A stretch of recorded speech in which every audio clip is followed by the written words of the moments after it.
No, I'm stuck like I'm touchdown. I can do my dance like a touchdown. Yo, like I'm touchdown. I can do my dance like a touchdown. Yeah. No, I'm stuck like I'm touchdown. I can do my dance like a touchdown. Yo, like I'm touchdown.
Welcome to the India Predator League 2024, powered by Acer.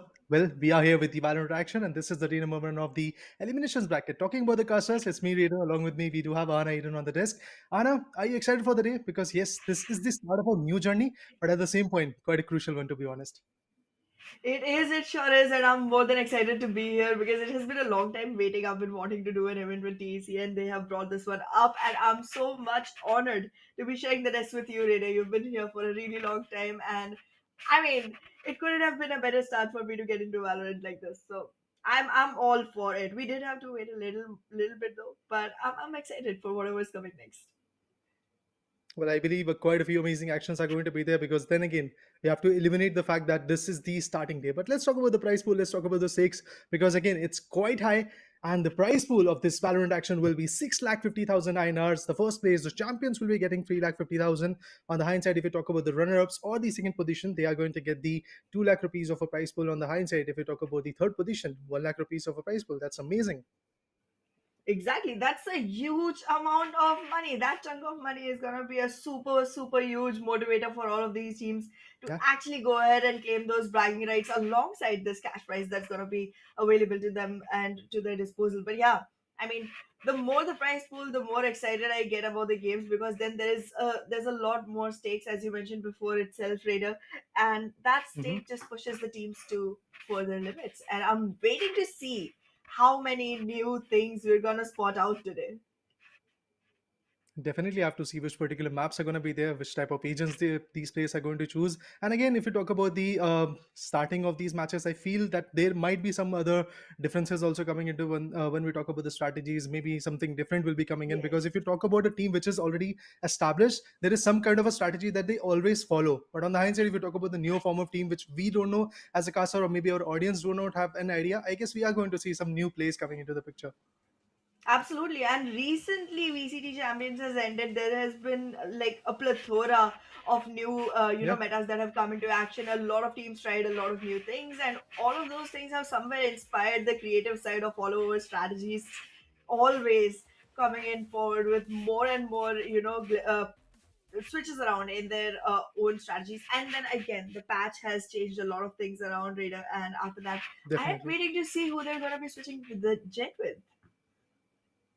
I feel the Jet might still come because again, it's one of the favorite agents of these True. amazing players. But yeah, let's talk about the schedule as well, so that we have a clear perspective of what will happen next and which particular match is going to come pretty soon. So yeah, talking about the schedule, I guess we had four BO1s, but eventually first one is already done off stream. And if you talk about the result, it will be coming in pretty soon. On the hindsight, the match which we are going to witness first of all, it will be DUPG Esports versus ZENX. Then we are going to move forward to Western.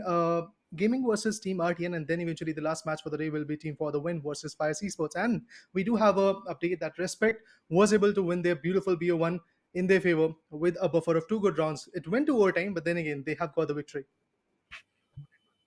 Yep, so with the 14-12 scoreline, Team Respect has acquired themselves the first victory, and now we're gonna be going ahead and watching what the thing is gonna look like for WG Esports and Team ZENX. Now, I'm really excited to see what map they're gonna go ahead and pick and how it's gonna go ahead with the agent selections. Because again, even though as you mentioned, nobody's gonna be switching around Jet. That's a very comfortable, agent for a lot of players, and it's very hard to go ahead and make that change.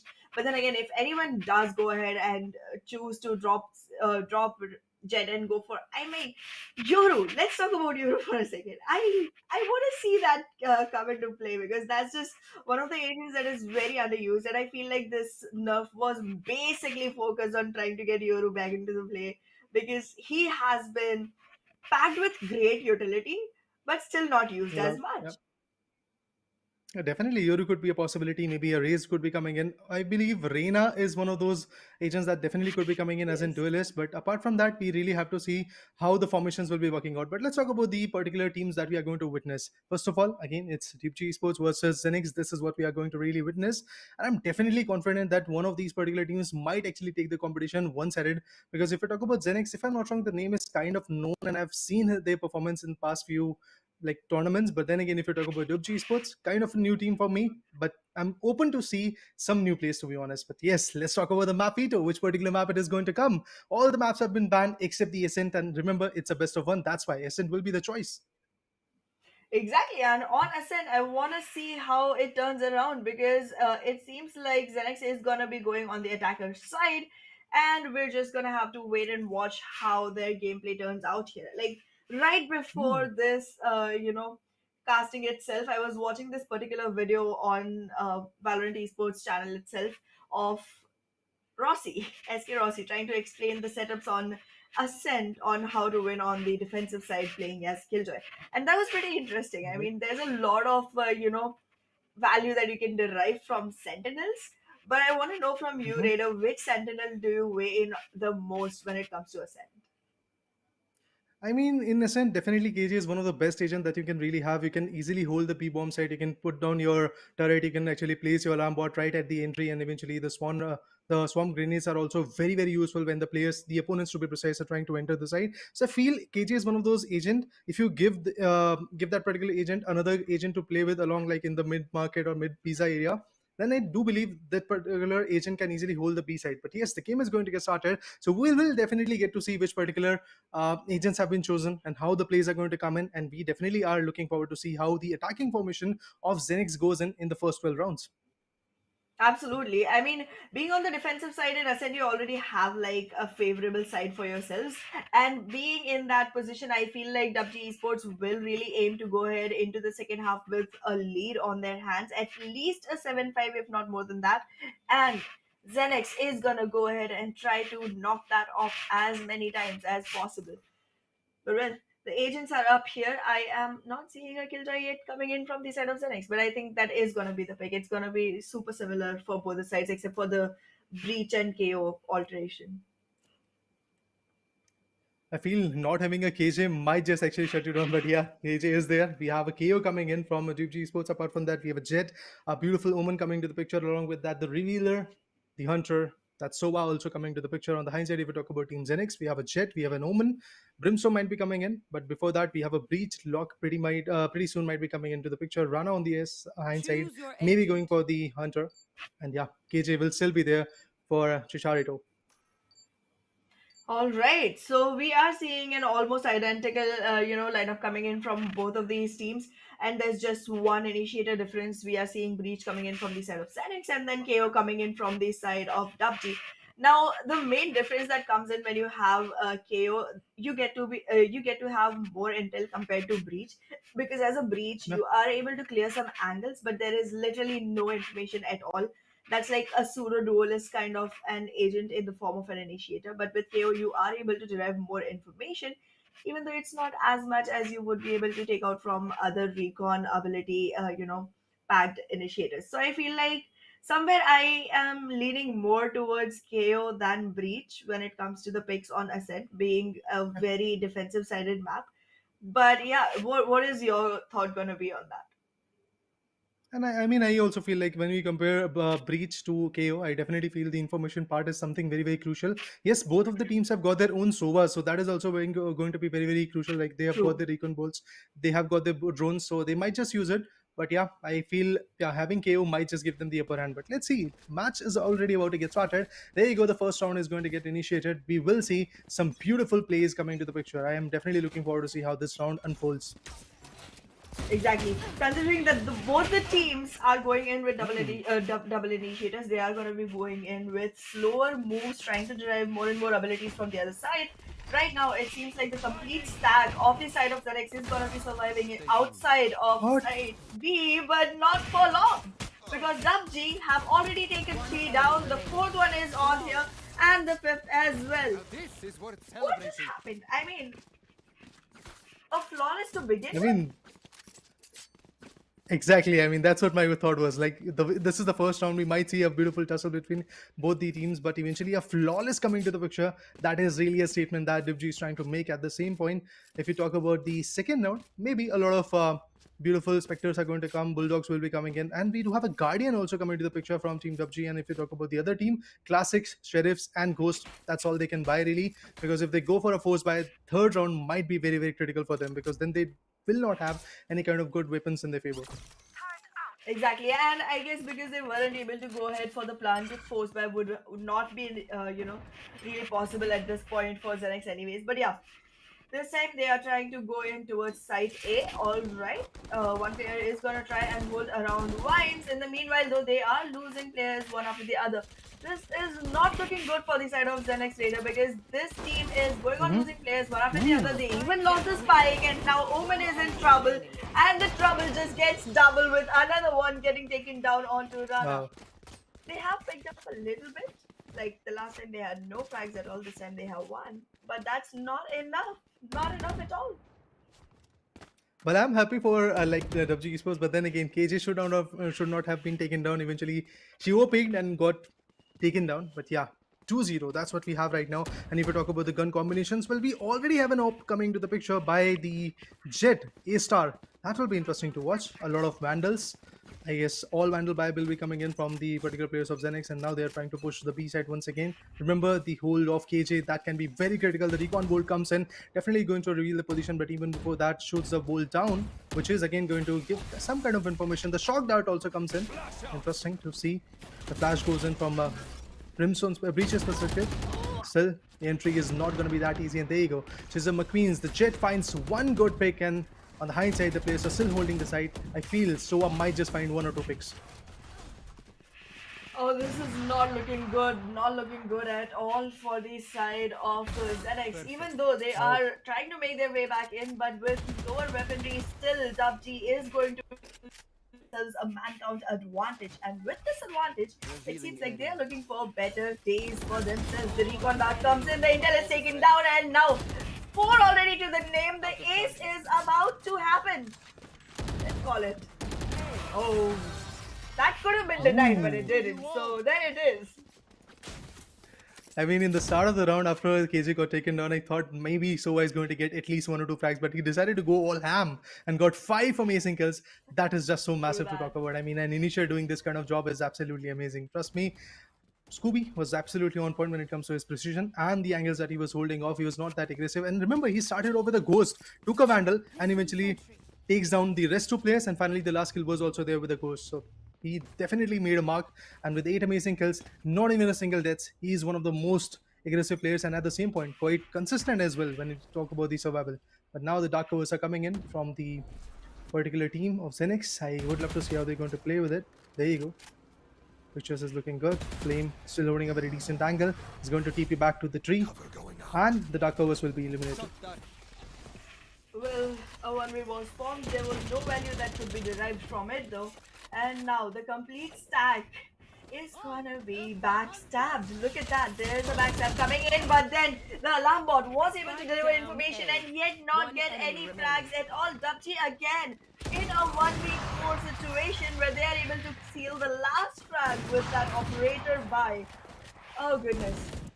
DUPG is so much confident right now. They haven't bought even weapons since the first round. Like only the players that are dying are going ahead and upgrading themselves. You can still hold on. How are they managing this? I mean, they're just trying to be consistent. They're saving themselves, but at the same point, taking down the opponent. So that's the best part of this particular game coming in from WG Esports. And they have not even spared even a single round for Zenix to conquer. Being an attacker in this particular map definitely takes you on an edge. But at the same point, I would love to see how the initiation is going to go. The player, to be precise, someone wanted to flank and try to go for the B bomb side, but eventually gets taken down with a beautiful vandal. And now it's a 4v5 scenario once again. In the mid catwalks, we might see some more players come into the picture. But yes, from A main, there is a push of Breach. Apart from that, the 3 other agents are also pushing in. Jet is there towards the catwalk. I would love to see how that play is going to come. There you go, another retaliation. KJ finds one good pick, but now the formation is of a 3v3. Well, they did start playing on trades once they started moving in towards site A, and ZENX was able to make sure that they did not give a man count advantage to DUPG that early on. However, the tables have still tilted into DUPG's favor because they are still 3 men standing against 2, and out of which Breach is literally very low on HP. It's not even going to be fair to count him as one single man on his team. At this particular position, it doesn't seem like there is much to do for the side of ZENX, but they're still going to take the fight because I don't think there's much to hold back from. 30 seconds left. It's kind of interesting to see how Zenix is trying to play. In this particular matchup, they're trying to be a little bit more like, let's say, passive. But at the same point, if you talk about the angles, Vitaji is already way too low. Rana, yes, he definitely has got the decent amount of HP, but he has to conquer at least two good players. But there you go. The flash point goes in. One agent has been surprised. That means the information is already there, and that's why we were talking about this before the match started. But eventually, the time is not that much, and the bomb won't be, the spike to be precise, won't be planted. And with that, I believe 5-0 is what we are looking at. There you go, another victory in the favor of Team WG Wow. Esports. ZENX is doing a decent job in this particular round. Eventually, they were trying their best to get some good picks, but yeah, at the end, time ran out, and it's still WG Esports who is actually getting multiple rounds in their favor. That's true. I mean, I am seeing ZENX go ahead and make some adjustments for themselves. They were trying to go ahead with 5 stacks for the first 3 rounds, didn't work out. Fourth round, they tried to, still try and make capitalization on the lower weaponry. Mhm. But then, when it came to the fifth round, they finally decided to go into different corners. They left their omen all the way towards side B, remaining went to side A, and it still did not give any fruit because there was adjustment, but it wasn't a calculated one. I'm feeling a lot of gap in communication and a lot of gap in strategy when it comes to Zenix. But WG, as of now, it seems like even on aim duels, the team can actually make it work for themselves.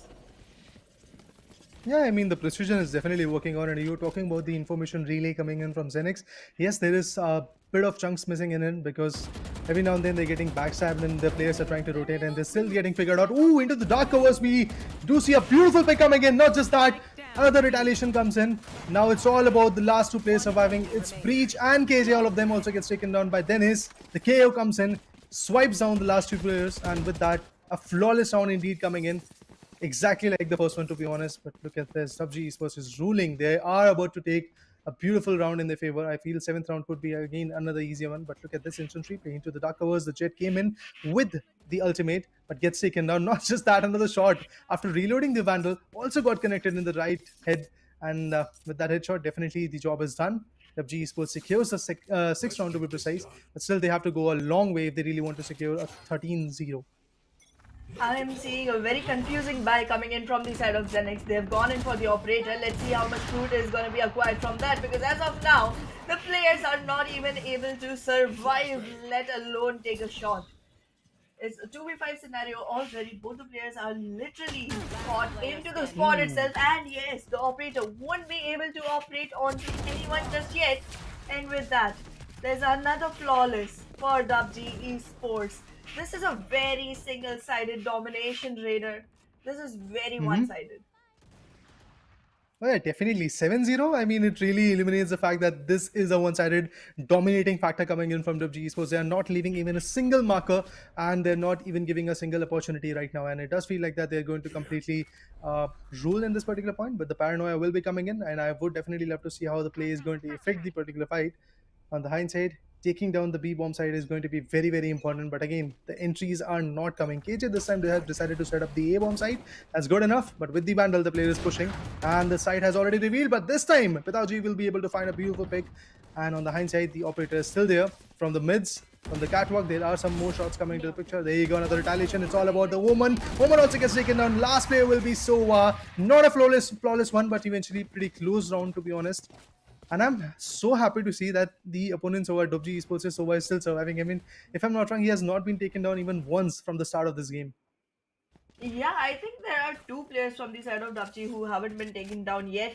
There's a Okay. total of 6 frags that have been taken onto Dapchi in 8 rounds, which is Oh, which is not good. I mean, okay, even if it hasn't been a flawless, there hasn't been more than one casualty in any round for the side of PUBG. That's what that stat goes ahead to say. And most of the times it has been the KJ that got picked, which does show a loophole in the strategy from the side of PUBG. But it's working out for them, at least against Zenix, and they're doing good. Again, they go in all ham, and there it is. One single player loss. The round is done. I mean, I don't think there's even anything new coming in for us to talk about anymore. It's just every single person from WG going right out, taking their tracks, coming back it's in, all and then W's. spawning again. Yeah. Yeah.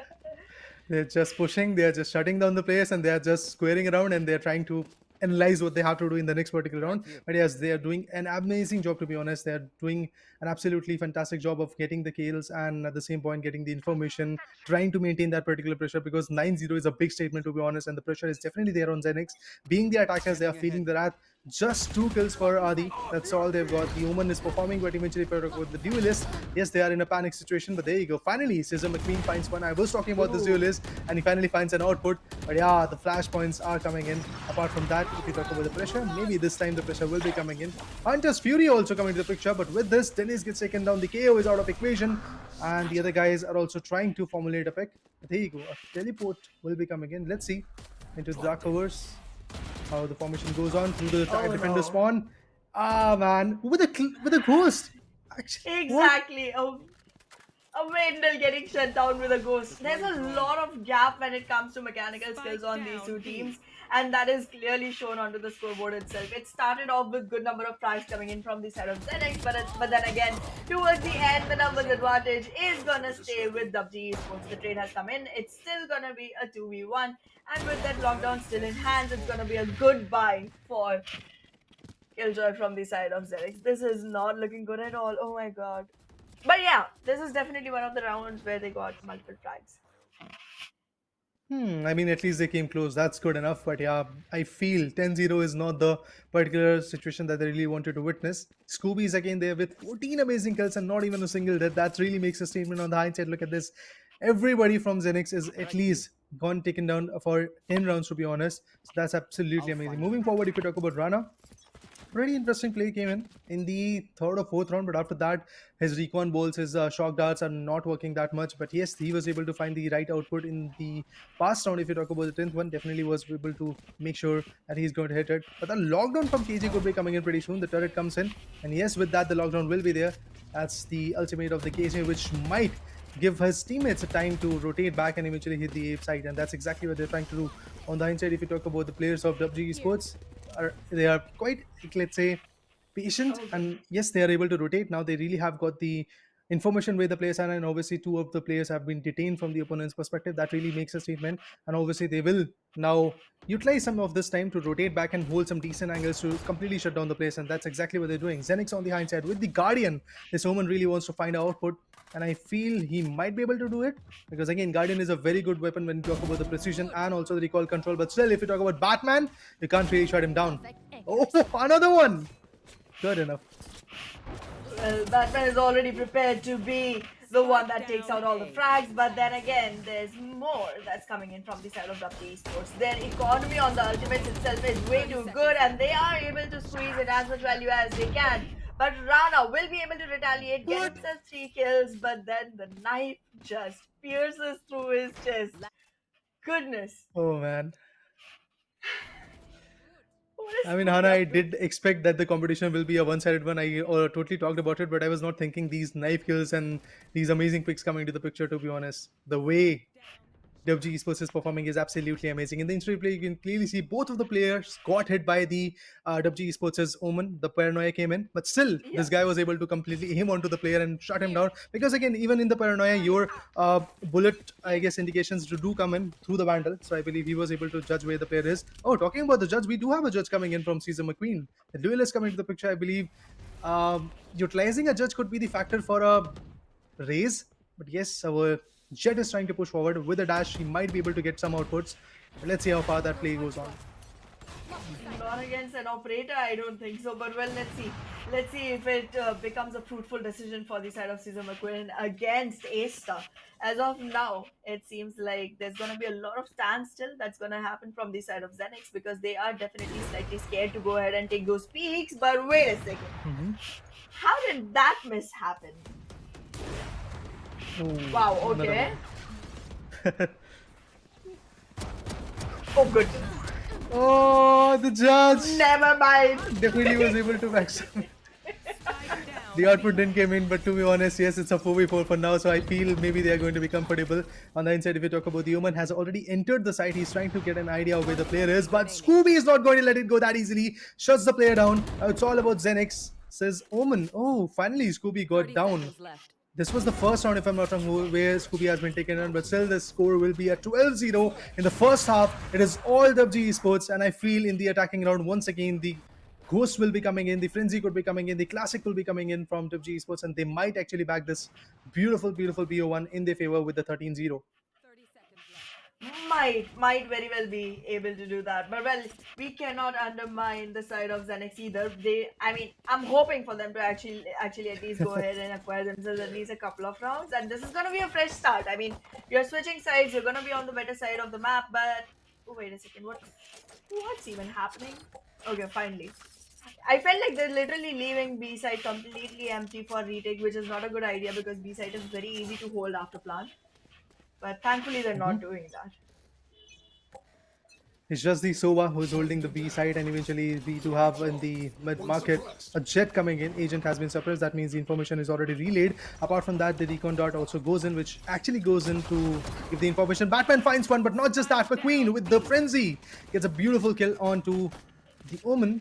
It's not enough. Spike has to be planted. KJ goes down to the side. Might be able to plant the spike pretty soon. But then again, as Anna said, it's comparatively a bit easier to hold this particular side. I would definitely love to see how this holding scenario goes in. Omen TP is back to another different angle, and he's going to go for the mains.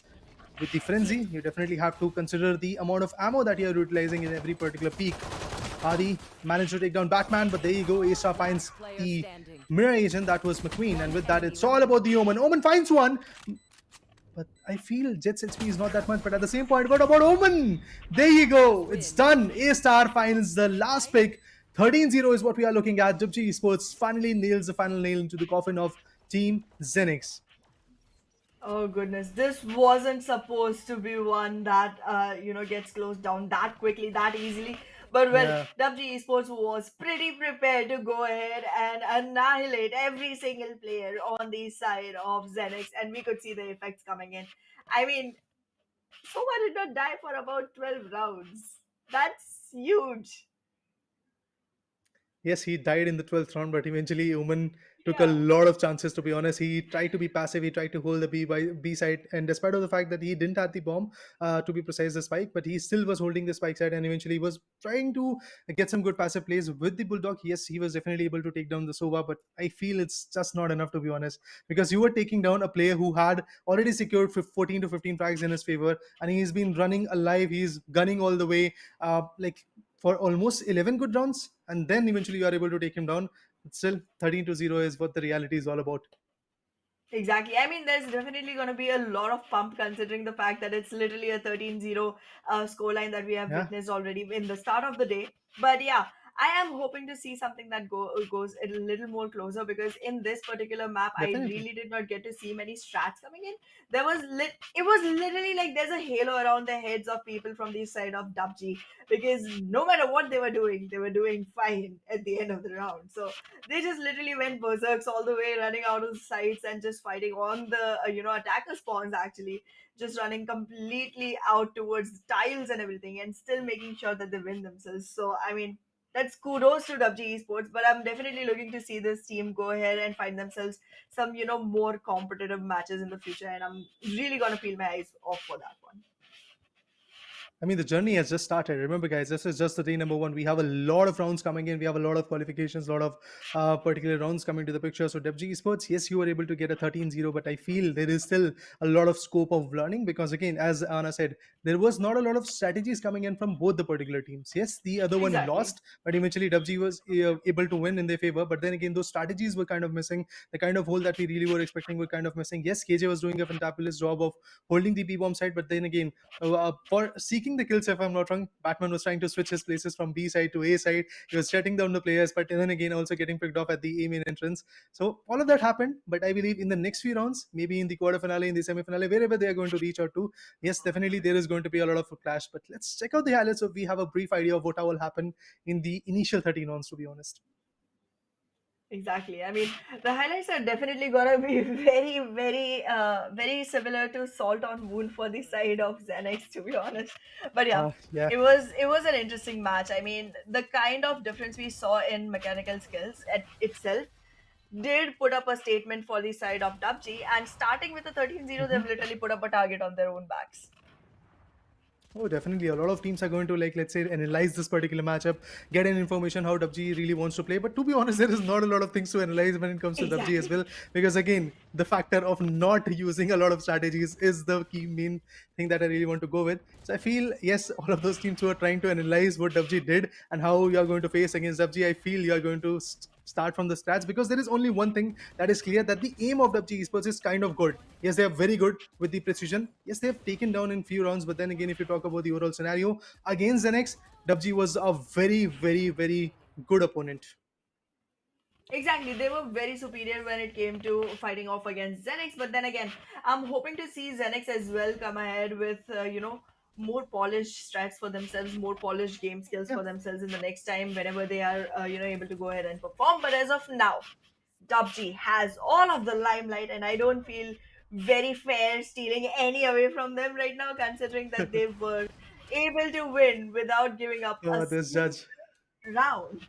Oh yeah, that was so sad. I mean, McQueen had all the information. Yes, he was able to spot the player A star from the back, and he was trying to shoot at least 5 or 4 bullets onto the player, but still the job was not done. And unfortunately, at the end, McQueen was taken down. That's how a brutal judge can be. But yes, if you have a raise in the map of bind, I feel yes, you can really have a lot of good outputs. But then again, if buying a judge in the defensive rounds might actually get you the outputs, because you can hold the tree side, you can hold the mid pizzas, you can hold the mid market, and maybe go for the vines as well. But even in the attacking side, I don't feel judge is the right option that these guys should have gone for. And also the operator buys that were coming in every now and then, these guys were choosing the operators. I'm talking about Zenix, which was not that effective. And look at this, a Yeah, beautiful round indeed by Batman. What a shot was that. Yeah. exactly. Through the smoke itself, Batman was able to secure himself a couple, and then again, this one was so sneaky. They were literally going all the way out and making sure that all the frags were taken down. This was the second flawless round that came in for the side of WG Esports, and well, they just continued their victory run all through without messing up even once. Yeah, Scooby. I'm a fan of this guy because he was surviving a lot. He was getting the job done, to be honest. And if I'm not wrong, he's one of those top fraggers as well.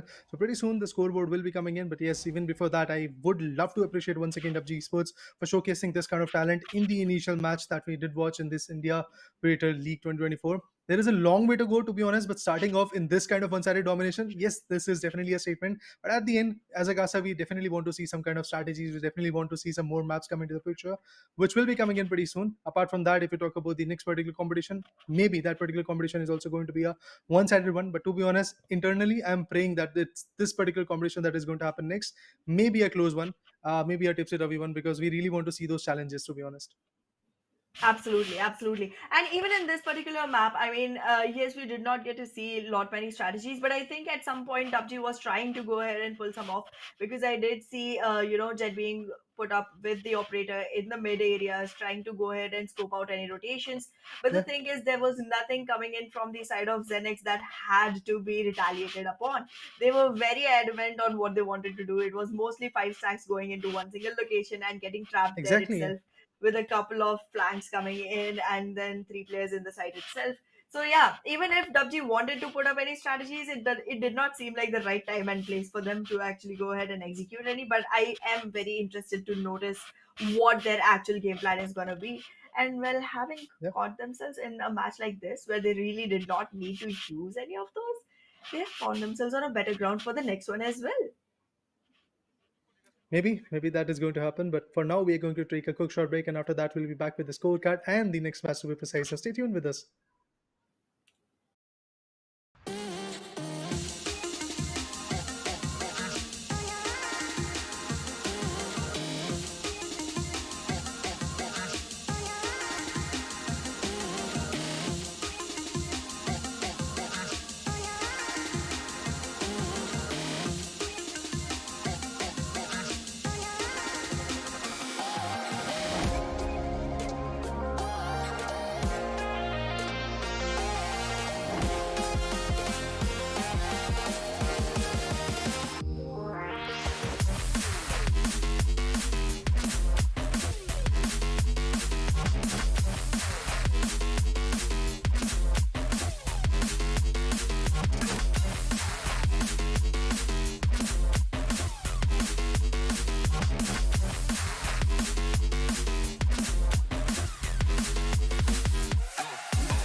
like a touchdown. Yo, like I'm touchdown. I can do my dance like a touchdown. Yeah, no, I'm stuck like I'm touchdown. I can do my dance like a touchdown. Yo, like I'm touchdown.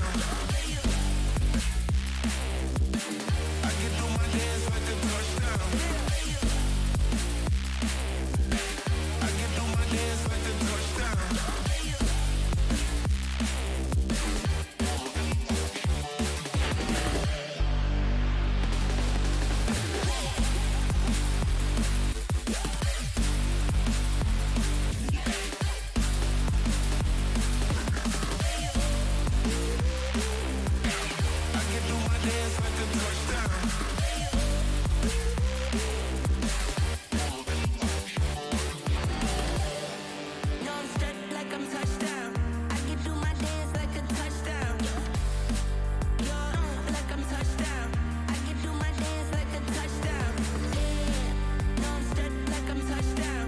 I can do my dance like a touchdown. Yo, like I'm touchdown.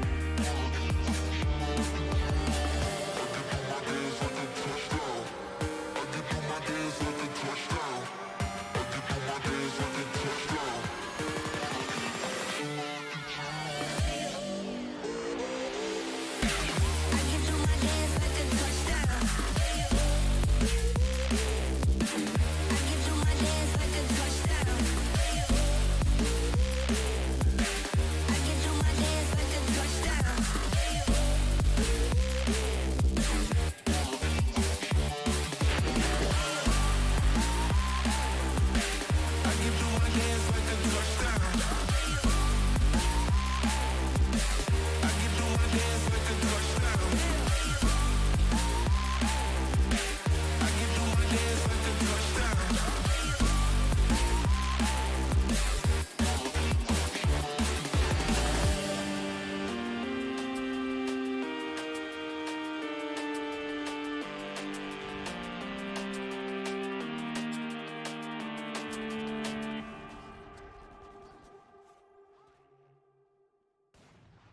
One enemy remaining.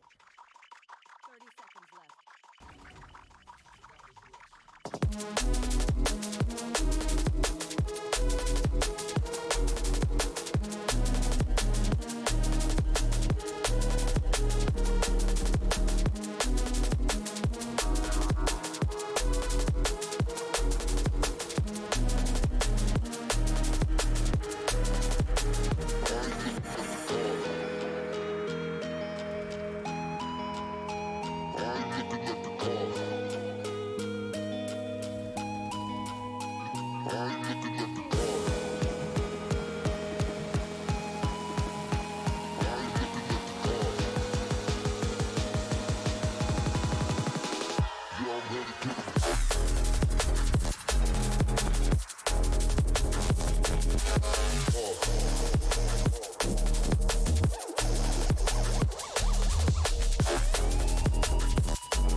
Hello and welcome back everyone to Predator League India 2024 Valorant. I'm your host Anna and with me on desk today is Raider.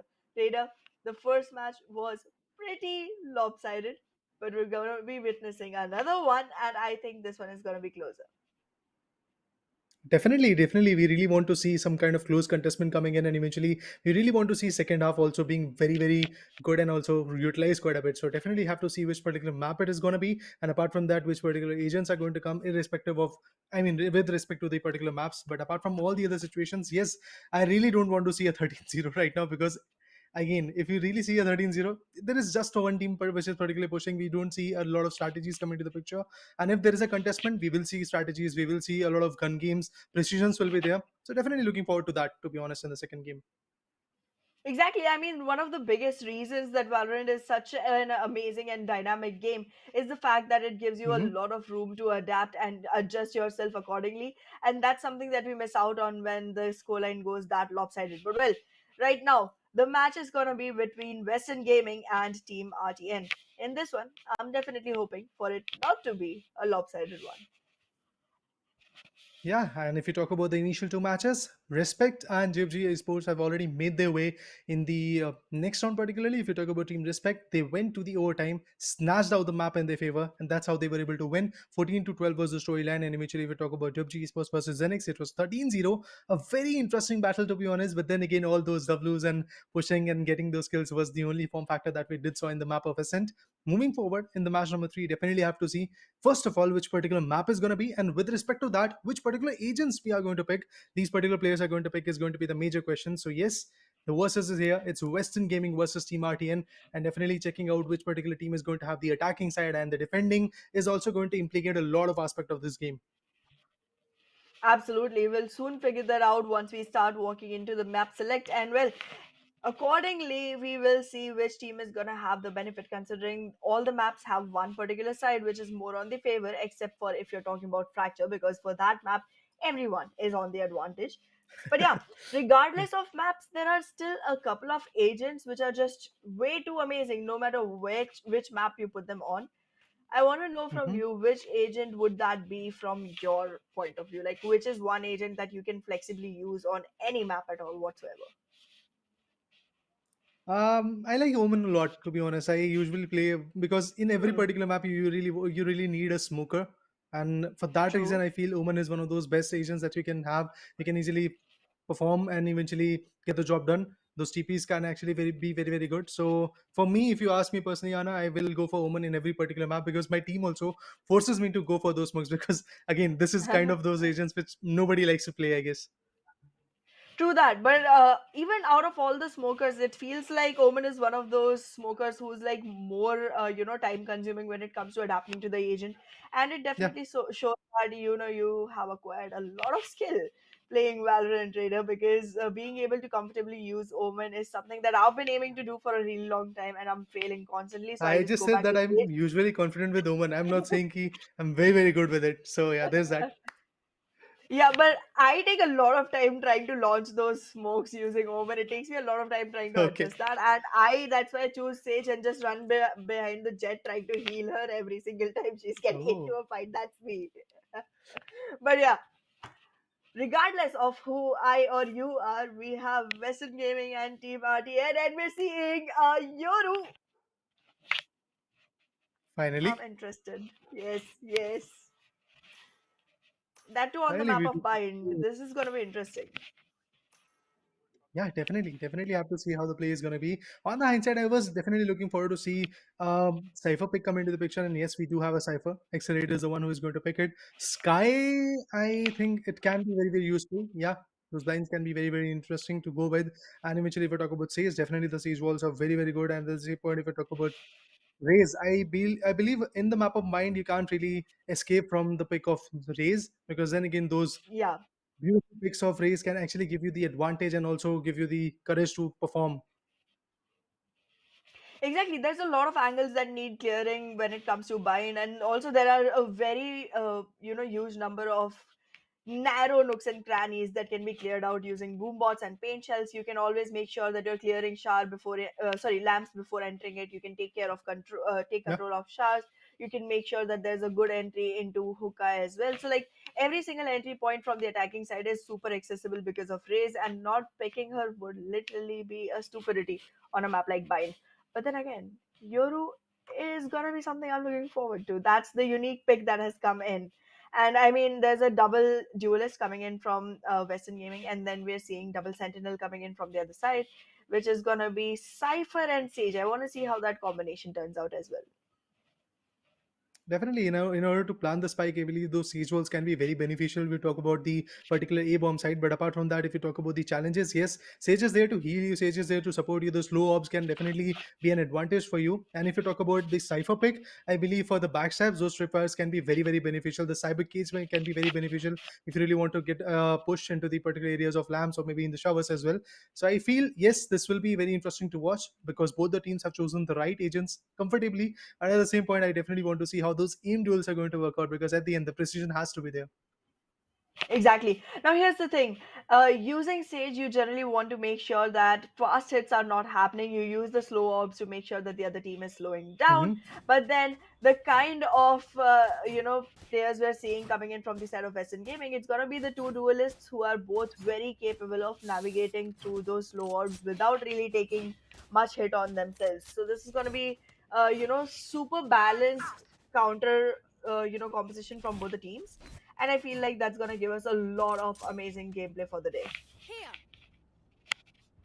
Well, yeah, definitely have to see how this situation unfolds. There you go. 8 more seconds to go. After that, these beautiful frenzies, or maybe the approach of a classic or a ghost, could be coming into the picture. I'm definitely looking forward to see how that happens. But as we can see right now, the push onto the A main could be coming in pretty soon, and I'm definitely confident that there might be some good picks coming in as well.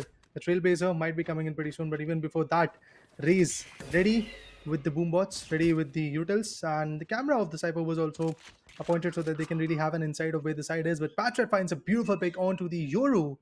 Yeah, the pick was good, but eventually, if it is not fruitful at the end, I don't feel comfortable with it. Absolutely. Being on the attacker side, you don't really lose many players, and when on the defensive side you start losing agents, it's very difficult because you have multiple sides to take care of, and you literally have one player stuck on each side who cannot move until the plant is done. The anchors cannot really navigate, so this is gonna be difficult. But wait, the entry has happened, and the positioning was really good onto four store, but well, it just Spike worked out planted. for one single frag. Spike has been planted. In the post-plan scenario, we definitely have to see how the There. defenders, or should I say Western Gaming, is going to play because they do definitely have got that boom bot. Maybe it is going to help them in order to get an information and also try to damage other player. We have the Brimstone already waiting on the same angle, but look at this. With the Frenzy finds one pick, but unfortunately gets traded off at the same point. Now are left with the last players, but there you go. Gets taken down. With that, first round goes in the favor of attackers, that is Team RTN. Sage and Brim survives and was able to snatch this beautiful round in their favor. That's amazing to watch, to be precise. But then again, if you really talk about the garden area, I believe there were two good players holding the angle, but still, it was not that easy for them. Look at this.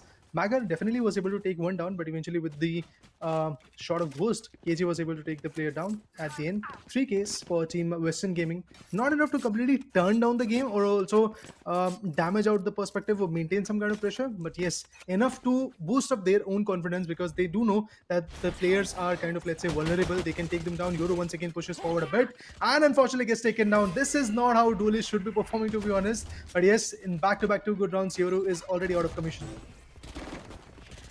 Well, Yoru being the first one to get picked out is definitely making things difficult for the side of Western Gaming. Right now, on a 3v5 post-plan scenario, Western Gaming is trying to pick up pieces for themselves, but they are just not able to. It's gonna be two last players remaining. The weaponry has been weak, so we cannot really blame them. But well, with that 3k from the side of Pain, it has been a painful round for Western Gaming. Flawless one indeed. Being the attacker, I definitely thought Team RTN is going to face off against Team Western and maybe lose one or two agents, but that's not the case. They definitely were able to get a lot of output, and with that 2-0, definitely Western Gaming is not going to feel the pressure. I really thought, we all expected on the back ends that we are going to see a close combat in this particular matchup, but yes, it's just the second round that happened, so I guess a long way to go. Maybe this journey is going to evolve somehow, and we are going to see some beautiful plays coming from Western Gaming. I'm definitely looking forward to that. But yes, talking about the Yoru, Yeah, in past two rounds was not that fruitful. This time he's going to hold back a bit, I believe. The fake out did came on the B main, but still there was nobody to get connected with the B main on the high side. If you talk about the trippers, they are also pretty much planted over the side so that they can have an information. But with the entry of an Raze, just trying to clear the site. I believe the KJ will be the first one to see him. Let's see how the play goes on. And there you go, even with the Vandal, KJ was not that fruitful, but apart from that, into the smokes was the perspective of Brimstone and definitely was able to get one out. And now it's all about the Euro and Sky, who were earlier holding the B bomb site, and now they have to approach, control this site, and then eventually defuse the bomb as well. A lot of stuff to be honest. Absolutely, even the position has been revealed, and that is gonna be costly for the side of Maggot. And the attackers will be able to take down Berserk as well. With that, another round sealed for the side of Team RTN. This particular position, there was complete concealed positioning on the side of Raze, and she was able to secure one kill. Another could have come in, but the Sage Wall just fell short into the way itself. But well, in any case, the round did go towards RTN, and they have been able to convert their bonus without a single investment, which is huge. Tear them down. Yeah. Now they have got the crits. They are ready to fight back once again. We have a lot of phantoms coming into the picture. 3 phantoms, 2 vandals on the hindsight. A martial pick coming in from the opponents. That is the defenders, Western Gaming to be precise. Well, the Trailblazer will be going on, but even before that, with the Recon Phantom finds a beautiful pick. Now look at this. Yoru, not so fruitful indeed, finds Berserk. Takes him down, but at the end, it's a 4v3 scenario, and if you talk about the entry, yes, it is kind of possible, and the players are now hitting the A-bomb side. It's just KJ which is holding it. Turret is there, but it's going to get broken. Cyber Cage with that says wall will be coming in, I believe, and yeah, there you go. Another successful plant could be coming in, but beyond the lamps, another shot goes in. It's all about Raze and the Brimstone who are surviving. Yes, the smokes are looking good, but look at this martial pick by Makalov. Amazing enough. Well, absolutely. 2v3 is the scenario as of now, and it seems like shower control is not going to give any fruit just yet. And with that, it's going to turn into a 1v2 with Pain Shell still trying to make some ruckus over the situation. But this is Yeah. not going to be easy. And Raze with that last shot will get taken down by Nova. It was a good attempt from the side of Yoru trying to go ahead and hold on to the angel angle on B side, which was done a lot during VCTs. And this, guiding light made sure there was no information given out to the players. But yeah, I mean, you do want to make sure that you're checking the angles. If you're not, then at least use your utils. This was a sad demise for the side of Raze. Yeah, definitely usage of those utilities is going to be the crucial key point, and if you are unable to do that, then definitely the loss will be there. That's exactly what we witnessed. But there you go, another beautiful round is about to get initiated. But yeah, I'm happy to see that at least Western Gaming is trying to come close. They're doing the job, they're getting the job done. They're still eliminating quite a few players. At the end, yes, they are unable to play the postman scenario, but I feel maybe this could be the possible round. Through Hookah, few more entry will be there, but the showstopper comes in. Let's see if it can find some values. Indeed, it will. One good kill has been done, and after the loss of KJ, Cypher is definitely going to utilize its ult, and with that the information has been relayed, and dimensional rift coming in from Euro. That's interesting, but he has to face up against 5 players. Gets opened up again as soon as he came out of the drift, and now this could be a flawless round, exactly like the second one. I feel Sky has to do the heavy lifting, has to secure some good kills. Some exit packs will be coming in because diffusing the bomb was absolutely out of the equation, so the spike is not yet diffused and Sky gets taken down. A flawless round indeed coming in from RTN. Oh, this is again looking like a very one-sided match. The way RTN is playing, it's making things very difficult for the side of Western Gaming. And even after coming up with a particularly, unusual pick, having Yoru into their lineup, they haven't been able to convert it into any benefit just yet. Overall frags onto Berserk has been 3, and that's not a good enough number, being the duelist of your team and also being the top fragger. Like, top fragger has only 3 kills in 5 rounds. That's sad. Oh, the Yoru tried to push, but eventually got blinded by Sky. So not a very good situation. Cyber Cage is already there, but still look at this output that is being destroyed. The players are getting picked off, but Raze finds one good pick, and now it's all about KJ coming from the backside, maybe trying to go and hold in the lamps, and that's exactly what is happening. Re-growth being utilized so that the HPs can be recovered. Now the players are good to go. Look at this with the Sheriff. KJ is going to pop out and eventually get taken down by Exhilarating. who has the Cypher as the agent that he's playing with. Phantoms come into the picture. In the previous matchup, we did saw a lot of Vandal plays, but this time I believe the players of Team RTN are more inclined towards the usage of Phantom. That seems so, and it would also make sense considering that Phantom does not leave any trails when it's shot through smokes, and both the Yeah. teams are using brimstones, which means there's going to be a lot of smokes that you can actually use your Phantom against instead of a Vendel Mhm. and make more value out of it. Also, considering the way RTN is playing, they're literally not leaving their W key, and playing while movement is on is slightly easier onto the Phantom. So it all makes sense. But well, as of now, it seems like ultimates are going to be dumped from the side of Western Gaming, but not to any fruit just yet. I mean, the orbital strike is still there. If the players decide to actually plant the bomb, then maybe that orbital strike can be very, very useful. The trapper has been triggered. That means the information has been relayed. But Pain finds one. Never give up has been taken down. That means A bomb side is kind of clear. It's all about the fifth player, that is the Brimstone, who's trying to hold that particular side. But the bomb is already getting planted. Look at this. A beautiful pick could be coming in. But what? Patrat manages to still take down Regal. I was not at all expecting that, but there you go. The output is already here. Last two players surviving from Western Gaming. This could be another possible round in the favor of Team RTN, but still RTN is facing a lot of wrath. It's all about the Raze, which is surviving, has to take down two good players, and the orbital strike is also ready. Look at this. Look at this. Player is trying to spot him. Defusal is definitely not going to come. There is a huge possibility that they're going to plant the bomb and then eventually play along with it, and that's exactly what happens. Reyes was trying to collect the information where the play could be, and now the information is already relayed that the bomb has been planted towards A side with the Rio Vandal. This guy is already pushing. Markelov has played exceptionally well in past few rounds, but still the team effort is somewhere missing. This could be the round where he can clutch out and show his team how he has to be performing being the duelist. Well, let's see. No utils to be precise, no pain shells, no boom bot, nothing whatsoever in his favor. So I feel this could be a save round because again, the economy was massively dented due to the loss of back-to-back 6 amazing rounds. But there you go. Brim has another plans for him. Exactly, Nova is gonna make sure that no weapons are taken to the next round. Already, there's a lot of damage that has been done onto Western Gaming. They have no rounds to themselves. They have a lot of emotional damage on themselves as well. And right now, it seems like RTN Okay. just wants to keep on stretching the limit further and further. I mean, definitely, this is again one of those one-sided matches that are coming in, and on the back end, we are already laughing that why is this happening? We really want to see that cutthroat competition. Unfortunately, we did miss the first game, but yeah, moving forward, let's talk about the third one. And as we can see, again, the Trailblazers would be coming in pretty soon. The players are trying to get some entry. The pain shells are coming, and with that, the boombot was also utilized. Look at this! Raze decided to Wow. pop off, but unfortunately gets taken down by Regal. With the Vandal, definitely was able to be fruitful. The Cyber Cage is also very, very useful when it really demands of taking an output. What? What was this? Raze could have easily got at least 2 frags out of that corner. Oh, I'm not liking the way the retaliation is coming in from the side of Western Gaming. This could have been much better Yeah. executed.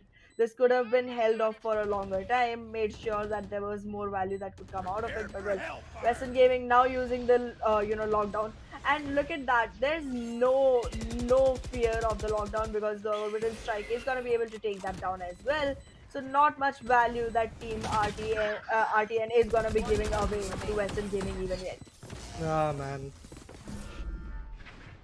With the loss of just the race, Team RTN finally secures another big round in their favor. To be honest, the opponent's race could have easily got at least 2 or 3 frags. Yes, he was able to get the actually the Brim, to be precise, was able to get the raise. But after that, even if I talk about the opponent's race, Western Gaming definitely was able to step on it. The name is Makalov. I was expecting some good kills from his corner, but then again, the job is not that easy. I feel 8-0 is what the storyline is all about. Definitely waiting for the second half, to be honest, because being the defenders, I really thought Western Gaming could cut the deal because you have multiple angles to hold up. You can play with the actual judges in this particular map, and finally, I believe a judge is also here by the Brimstone. I generally would expect that onto a race, but well, we'll see what rows they go. As of now, all the angles are being cleared and sealed off. There is no suspicion of Regal, and he will be able to find the frag for himself. Finally, the judge goes ahead and punishes the players. Healing over here. Well, the Sage Wall is definitely helping Team RTN to plant the bomb, and that's exactly what we were expecting when we did saw the pick of Sage coming in, apart from healing and slowing down the players. But what is that? Accelerate with a beautiful Phantom manages to take 3 players down, and now it's all about the last one. It's the KJ, and yes, indeed, he takes him down as well. A clutch moment indeed coming in for Team RTN's Accelerate. What a play that is, man. Exactly, I like the last flick that came in from his side as well. The initial frag that came in from the side of Regal put up a lot of hopes for the side of SN Gaming to actually go ahead and get themselves around.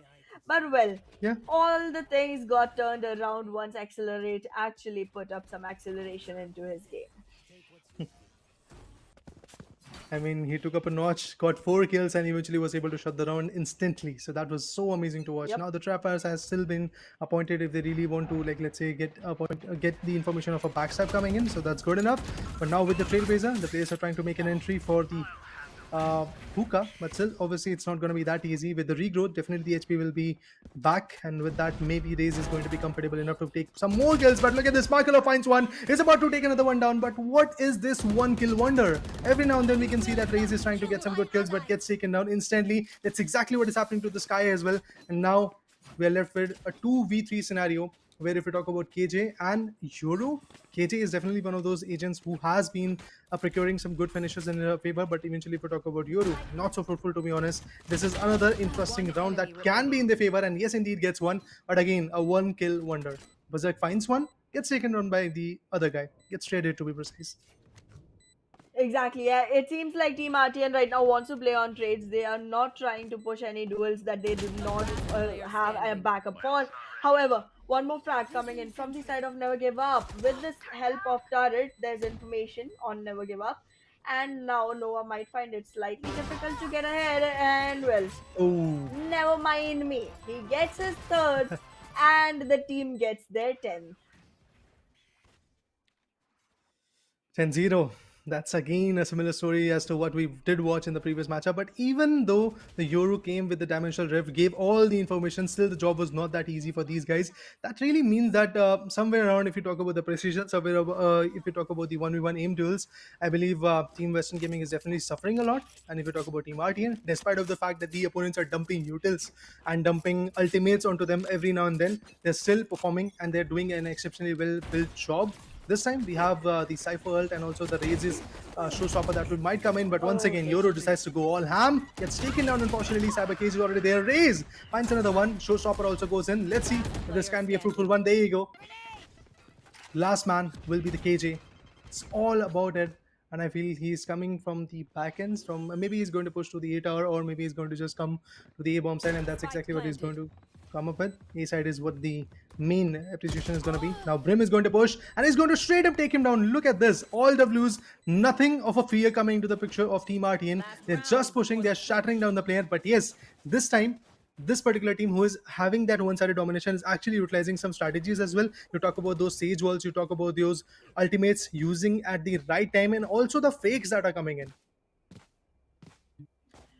Exactly.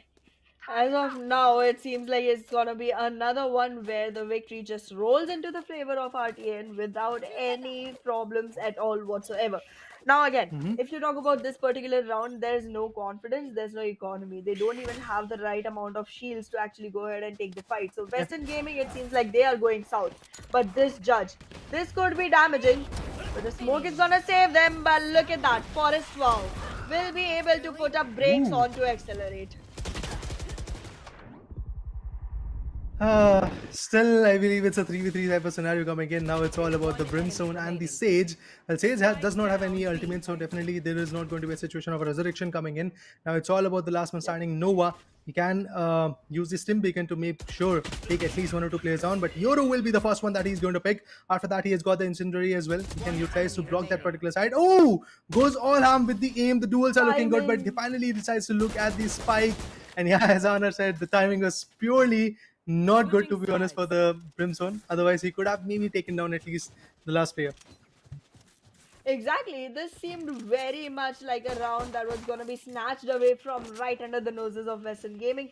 But well, they were able to secure themselves at least one round before the half ended.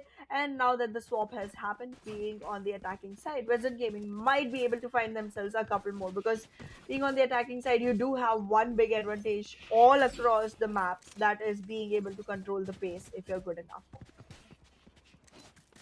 Kind of interesting the way these players are playing, but definitely agreeing with your points as well. Finally, the first round in the favor of Western Gaming. Now, that's a statement that we really want to see. I really want to see at least 5 more rounds going in the favor of Western Gaming because then the third competition could be coming in. This is the moment, a fresh start indeed, which will give them the uphold. So, let's see, being the attacker, how fruitful they can be. And having a Yoru pushing through the B main, I think that might actually be helpful for them. But let's see how the play goes on because all the duelists, I mean, if you talk about the entry, it is going to be critical. There you go with the host. Cypher still tags him around, even into the smokes. The tag is coming in. Regrowth will be helpful enough so that he can be back in the scene. Gate Crash is also there. Let's see how he's going to enter and maybe get the job done. Well, getting the job done is gonna be the first priority as of now because so far it seems like the only job that is being possible here is off losing from the side of Western Gaming. But well, this Yeah. time around the spike is planted. That's gonna give a good opportunity for Western Gaming to at least go ahead for a force buy in the next round, even if they lose this one, and make sure that they are able to delay the inevitable. But as of now, it seems like they're not looking to lose at all. But this shorty Wow. is gonna be shortening the lifespans of enemy players remaining. from the side What? of Western Player standing. Gaming. This was huge. Oh, the lineups are coming now. That's interesting. Noah was about to defuse the bomb, but it's Brim versus Brim, the mirror agents coming to the picture. I would definitely love to see how the plays goes on from here. Decides to go for a fake defusal. Yes, the player is going to get indeed spotted, but I feel like that Team RTN has got enough amount of rounds that they can spare this one. So yeah, there's that. They're going to lose this particular round. Western Gaming is going to have their opportunity to snatch out another big round in their favor, but for a fact, there is a buffer of at least 9 good rounds in the favor of Team RTN. So that's a big buffer coming in. On the high side, Berserk, being a duelist, definitely is doing the job right now. He is getting 10 good kills.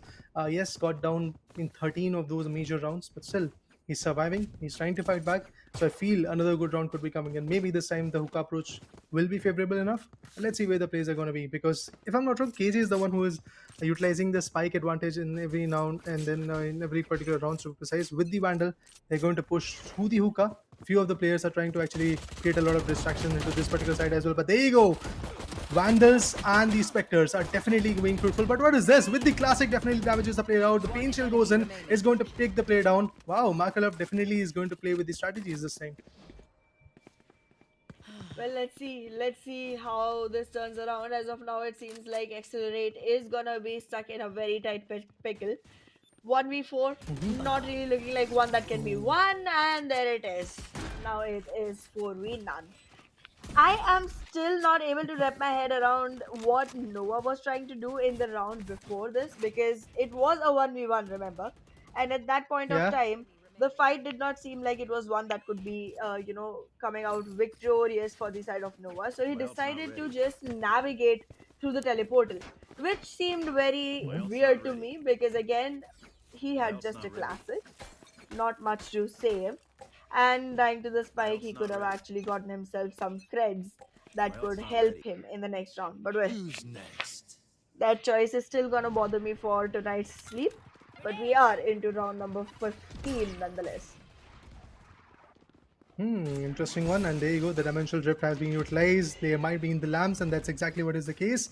He's going to push forward. I would definitely love to see how that pick comes in. I thought for a moment that having the judge could actually give you the upper hand, but then again, peeking at the wrong time costed him a lot. And there you go. Through the showers, another line of fire is going to come.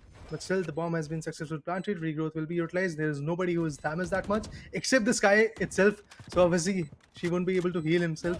And moving forward, Maga trying to get some good picks. There you go. The retaliation is still coming in. Now it's all about the last 3 players. The wall has been appointed, so the diffusal will definitely be coming in. At least the diffusal could be utilized. But this...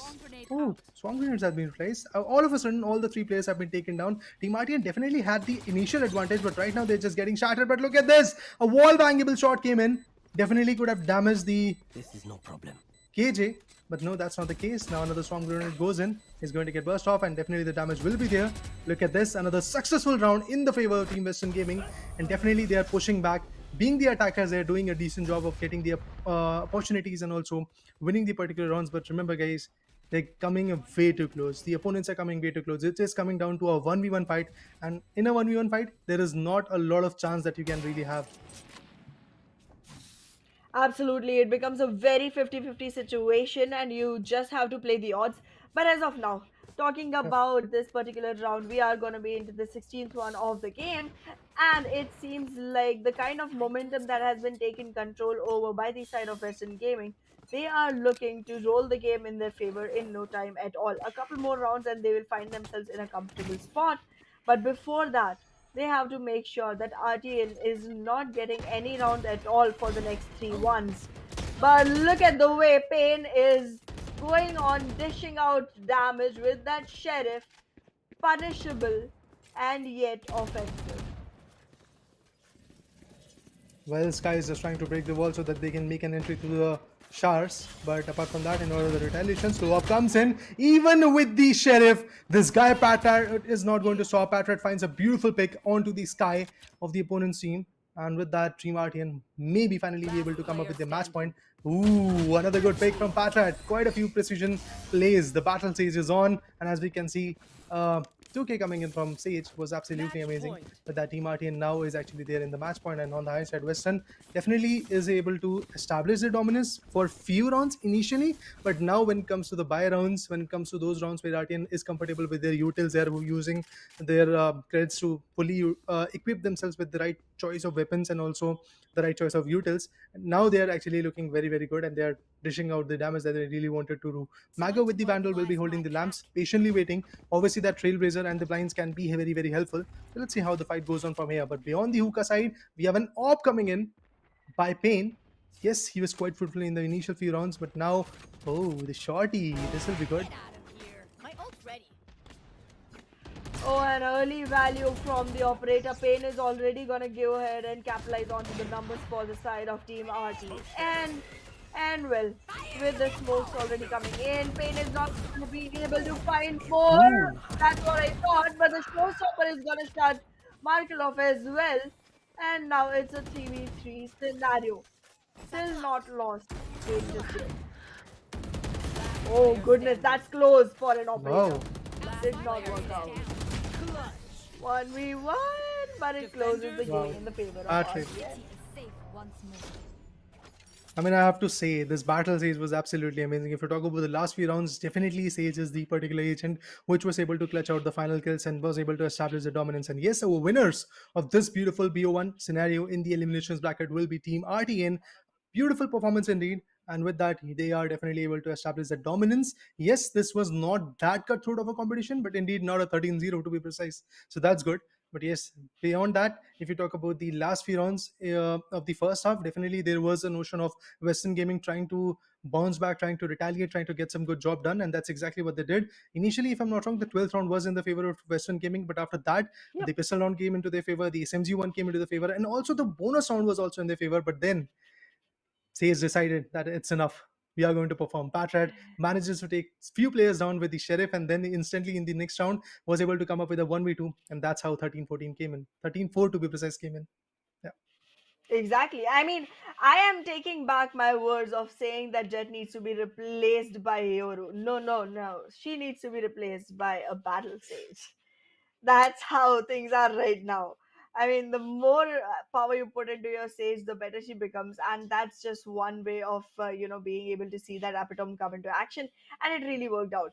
I mean, again, nothing taken away from any of the other players from the side of Team RTN, but yeah, I am pretty excited to see this team go ahead and play in future games because again, Payne has been completely impeccable. The way this guy has played with the race, the movement has been completely amazing, and also the aim has been Yeah. very precise. I am just very happy to see this kind of gameplay come into play. But now comes the highlights, which will give you the brief summary of how it all started initially. If we talk about Team RT, and yes, back to back at least 7 or 8 rounds were I mean, 11 rounds, if I'm not wrong, were there in the favor of Team RTN, and you can Yep. see how it all happened. Look at this. The Frenzy Eagles were coming in, the Spectres were looking very, very good. If you talk about the Phantom play, yes, it was looking good. And even after Western Gaming had the gun superiority, when they had the Vandals, they were getting shut down by the Spectres, by the Sheriffs. So that was something that I believe Team Western Gaming definitely has to cover up with. But on the hindsight, if you talk about Berserk, in the defensive rounds, I believe Euro made a lot of mistakes, to be honest.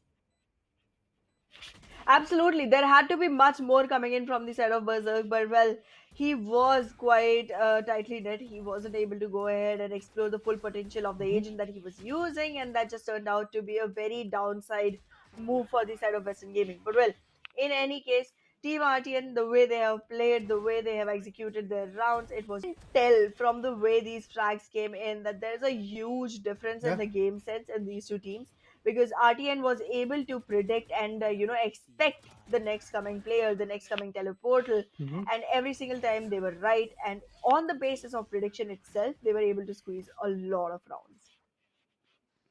Yeah, definitely. Quite a few rounds were there. Even if you talk about the dimensional drift being utilized, there were multiple rounds where Yoru decided to go for the ult. Dimensional drift came in, but still, somehow the opponent RTN already had a notion of where this guy is going to get open up, and eventually they were picking them apart. But yes, I would love to once again say that two players, two agents to be precise, for me from Team RTN were very, very good. First of all, it was the Cyber Cages from Cypher. And then, if you talk about Sage, the battle Sage was not just good when it comes to being the guy who was saving the rounds, but also when you talk about planting those particular spikes, he was also very good with that. The Sage walls that were coming in the A bomb side was also very, very useful. And if you really talk about the B bomb side, I don't know. I don't remember like much of the rounds were there in the B bomb side. I feel while they were attacking, every now and then the rounds were there in the favor of A side, and that's how beautiful Sage was playing. Every now and then those walls, the slow orbs, and also the healings were very good. Yeah, Sky was also there, but I feel Sage definitely made a mark.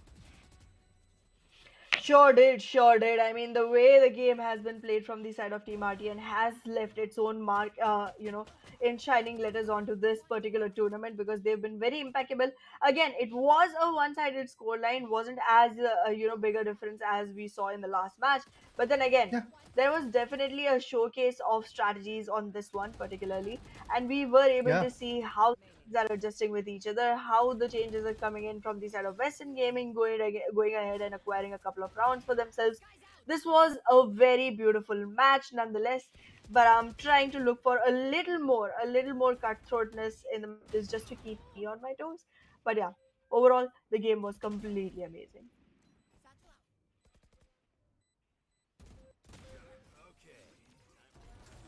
Yeah, definitely agreeing on your points. We really want to see those kind of cutthroat matches. To be honest, I at least want to see 9 or 10 rounds coming in from the opponent, whichever is losing. But yeah, apart from that, two good matches for the day are already happening, are already over. To be honest, and in the match highlights, you can clearly see how dominant Team RTN was initially. If you talk about their attack phase, but yes, in the defensive parameters, somehow they were getting picked off. But eventually, Patret, the sage of Team RTN, definitely decided in the last few rounds that he's going to pop out. But look at these angles that even Cypher was able to make out with. And if you talk about Pain, yes, he was very good with his Pain shells and other utils that he was using. And having a raise in your favor in the map of Bind definitely gives you an edge. And if you are able to utilize it, then there is nothing more beautiful than that. And Yoru was something of a surprise for me, to be honest, in this particular map, picking up a Yoru.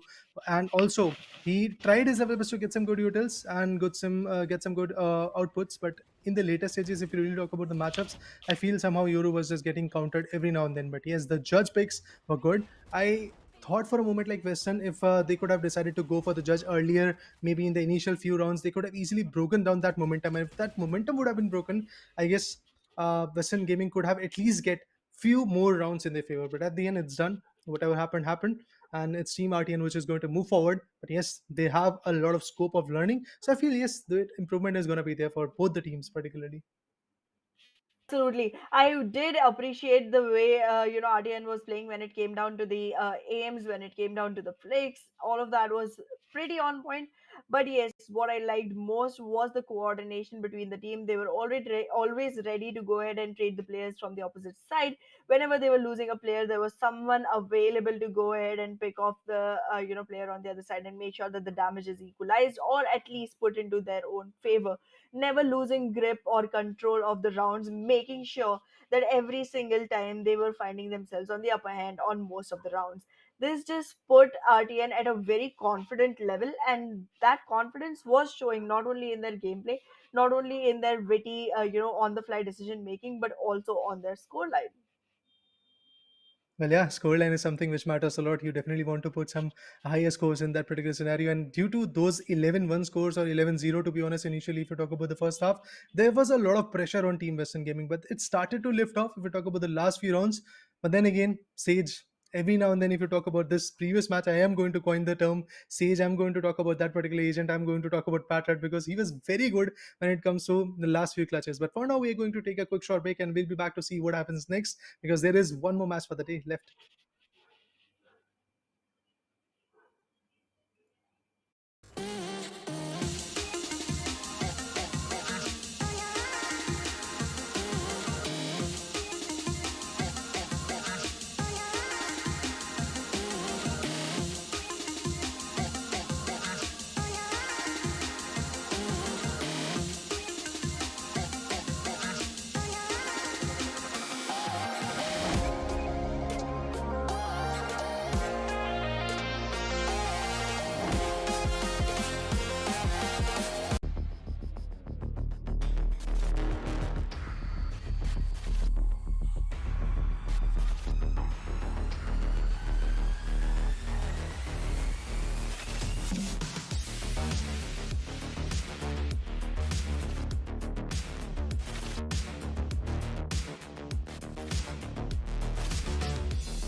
Yeah, no, I'm stuck like I'm touchdown. I can do my dance like a touchdown. Yo, like I'm touchdown. I can do my dance like a touchdown. Yeah, no, I'm stuck like I'm touchdown. I can do my dance like a touchdown. Yo, like I'm touchdown.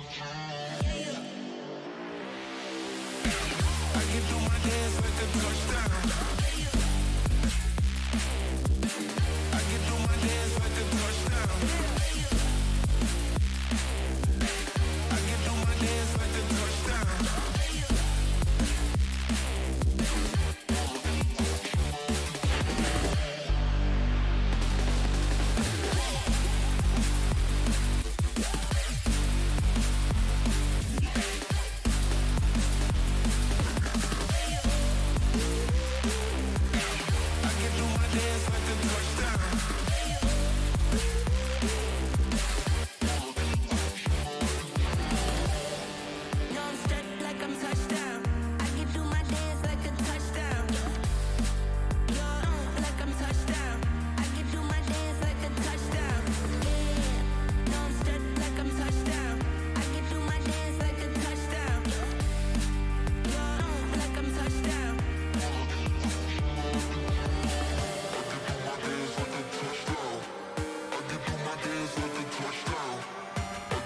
do my dance like a touchdown.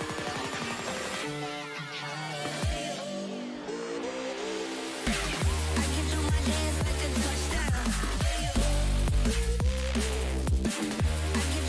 like a touchdown. I can do my dance like a touchdown.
Alright, guys, after a short break, indeed, we are finally back at Indian Predator League 2024, powered by Acer. Eventually, if we talk about the first few matches, yes, it was very, very amazing. But now, again, Rita and Anna are here to see what happens in the next particular matchup because this will be a very interesting day. And initially, if we talk about the games, it was one sided. But now, let's have a look at the schedule so that we have a clear perspective of how it all happened. Initially, we have Respect, DUPG Esports, and Team RTN moving forward into the next phase. But yes, then fourth match will be Team for the Win versus Fire Esports, 5 Esports.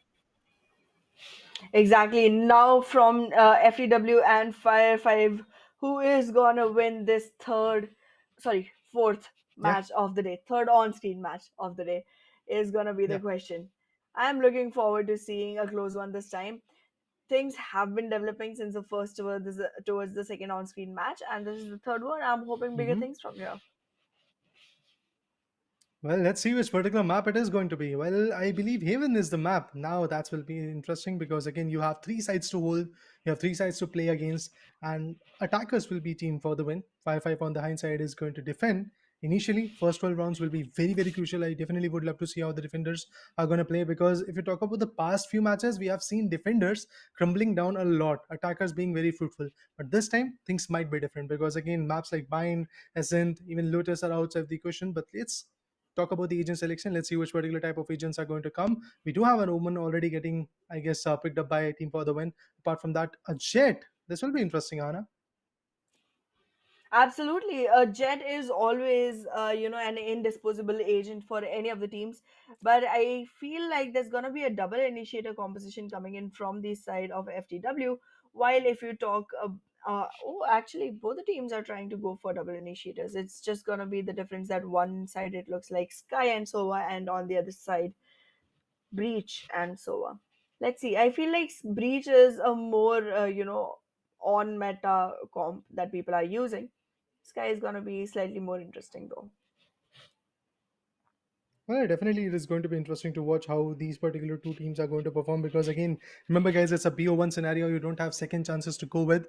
It's a round of 128. So whichever team wins is obviously going to move forward in the next stage. But apart from that, whoever loses is obviously going to gain one Select your thing, and that agent. is the experience of playing in this beautiful, beautiful tournament with a massive prize pool. But yes, moving forward, I believe the agents are going to get logged. Breach will be coming in from 5-5 Esports on the high side.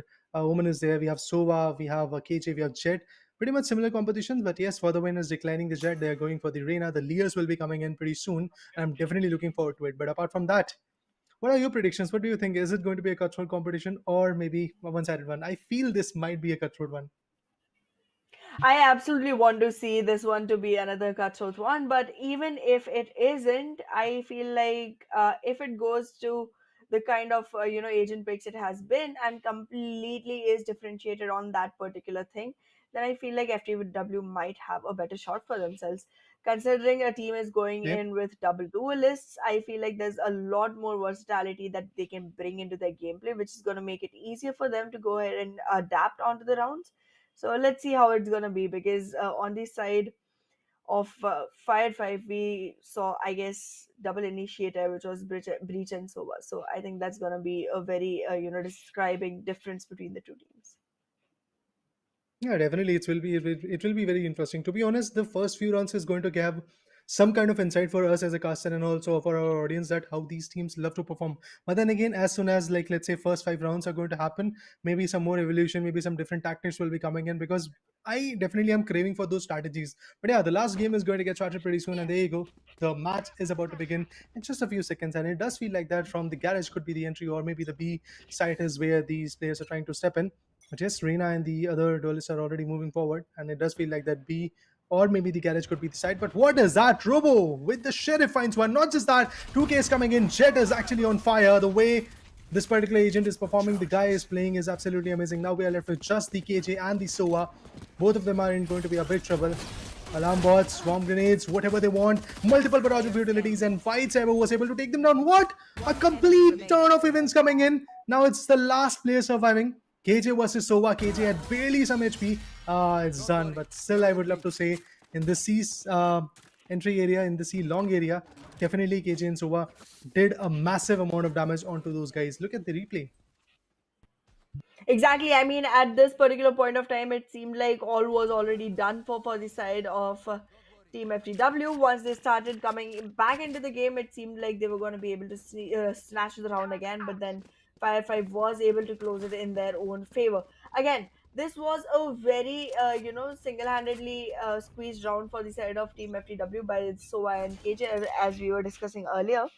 So it's gonna be a very difficult one to replicate. So I'm not really weighing onto the fact that they were able to bring themselves back into the game. But the weaponry advantage here will give a huge leap for the side of Fire 5. A flawless round. I mean, what is happening? Defenders are on fire. They are just pressing Ws. They're getting into the division. And eventually, if you talk about the previous round as well, Robo, this guy with the Sheriff, was actually on fire. And again, in this particular matchup, if you talk about him, again, he was very, very good with his precision. He took down Omen. He took down some other agents as well.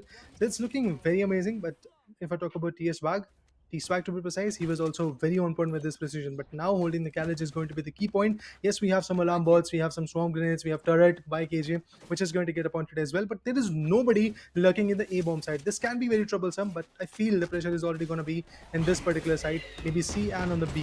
Flying comes in with that raise.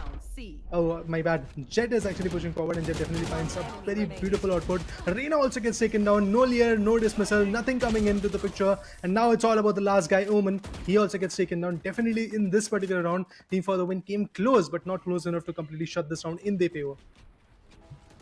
Absolutely. Again, the team keeps coming back into the game, but still unable to squeeze any rounds for themselves. They have definitely made sure that it's not going to be a very clean round for the side of Fire 5, but then again, it is going to be in their favor. And after all, it doesn't matter how much damage you took trying to win the round. What matters is how many rounds you won to be able to squeeze the map into your own favor. It seems like Fire 5 just found themselves a step closer to success than before. Oh, nice. Well, let's see how the round goes on, because Team for the Win once again is trying to shut the players down. Now it's a 3v3 equalizing stand with the Vandal. Swag finds a beautiful pick. Not just that, quick re-peaks, and he definitely was able to get the last 3Ks. Breach is actually unstoppable right now, despite of the fact that he had his utils, but he decided to go all ham with his peaks. And I mean, he was able to be the fortunate one, and also quite a fruitful, to be precise. Yeah, look at this last 3Ks. The way Breach performed was absolutely amazing. KJ got taken down, Sky got taken down, and at the end it was Suva who got shattered. With this, the fifth round is going to get shattered. 5-5 Esports is doing a very fantastic job being the defender. The way they are pushing and the way they are getting the job done is very, very good. Absolutely. Fire 5, the way these guys are playing is again making us look on to another possibly one-sided match. And look at this. Again, the aggression on Fire 5 is just uncontrollable. They are trying to wrap the players of Team FTW from all the angles possible. And now, unaware of a triple stack flank coming in from the side of Fire 5, FTW will get caught off guard. This is not looking good at all. Spike down A. One enemy remaining. Well. Look at this. For the Win, Sky is going to be the last one. Sky finds one pick, but no, the knife kill will be coming in. Nobita finds him, takes him down, and yeah, with that, another big round coming in for the team. His defending name is 5-5 Esports. You can clearly see how beautiful the entry was denied by Team 5-5 Esports. This is kind of good. But at the same point, I would love to say the dent on the economy is going to be massive. Quite a few thrifty rounds could be coming in the favor of Team for the Win. But every now and then, it's either the Omen or Breach who is trying to decline the fight. Yeah, on the hindsight, if you talk about Jet, even in the defense, Robo is pushing a lot. Robo is trying to get some good entry peaks, and it's looking good. If you talk about Flexi, being the Sova, he's trying to go for those recon bolts so that he has the information. But there you go, once again, directly into the mid window. Now going to peek onto the player. Well, Lear could be coming in pretty soon. We have Drone also being utilized. But even before that, yes, the Reina with the Bulldog finds one pick. Not just that, Aim Beast AJ, the guy with the Phantom, also manages to take one more down. Now it's a 3v4 scenario. I feel once again, Team 5-5 Esports might be able to snatch it out. Look at this, the angles and the positioning is already revealed where the players are. So A shot and from the A main is the area where the entries could be coming in, and that's exactly what these guys are doing. Reina is already in the Empress mode. Nobody wants to really face her. I believe they're just trying to consume a bit more of a time, but with the attackers Killjoy, the lockdown comes in and they have plenty of time to actually plant the bomb. Omen also gets taken down. Unfortunately, it's just KJ which is surviving from 5-5 Esports. No utilities, no ults to be precise, is there with 5-5 Esports. So I feel with those swarm grenades, all she can do is just avoid the footsteps, avoid the push that might come in from the opponent's angle, or maybe save the gun. Exactly. As of now, it seems like in this 1v3, KJ is deciding to actually walk in for the fight in a position where it was not going to be possible at all. And well, FTW was able to find their win in this particular round. But again, it's not going to be very rewarding just yet because again, you haven't been able to break the economy down for the side of Fire 5, nor have you been able to go ahead and squeeze yourself as close in number of rounds to Fire 5 as you would need in the first half. Again, Haven, no matter what anyone says, I'm never going to believe that this is not an attacker sided Taking map some peeks now. because being on the defensive side on Haven, you are on a three-sided map. The players are very scattered, Yeah. and it's hard to make sure Mhm. that you get yourself the numbers advantage at any point. But you do have definitely those angles that you can play with. But for now, if it does feel like that the defenders are doing a very decent job of also pushing at the same point, getting the right output. Look at this. KJ gets taken down. The turret is not going to be futile. And on the hindsight, the last player also gets taken down. So the places that I was talking about where defenders can really hold off is the A shot. You have garage. You have B side angles, the back angle, the wall angle that you can really hold. On the hindsight, if you talk about C area, you have C side, different angles of seaside where you can really hold. You have Cubby to play with. So as a defender, I feel still there is some kind of decent angles that you can either play with. But at the same point, I would love to say Team For the Win is just not looking forward to play that kind of angle because Team 55 Esports is every now and then pushing, retaliating, and getting the job done. But now 6-1 is the storyline. Maybe from here, For the Win is going to bounce back. And if I talk about the ultimates, we have Hunter's Fury, we have from the Shadows, from Omen, so he can easily pick that spike and go ahead and approach in a different angle if somehow his team falls like a domino. But no, he gets taken down.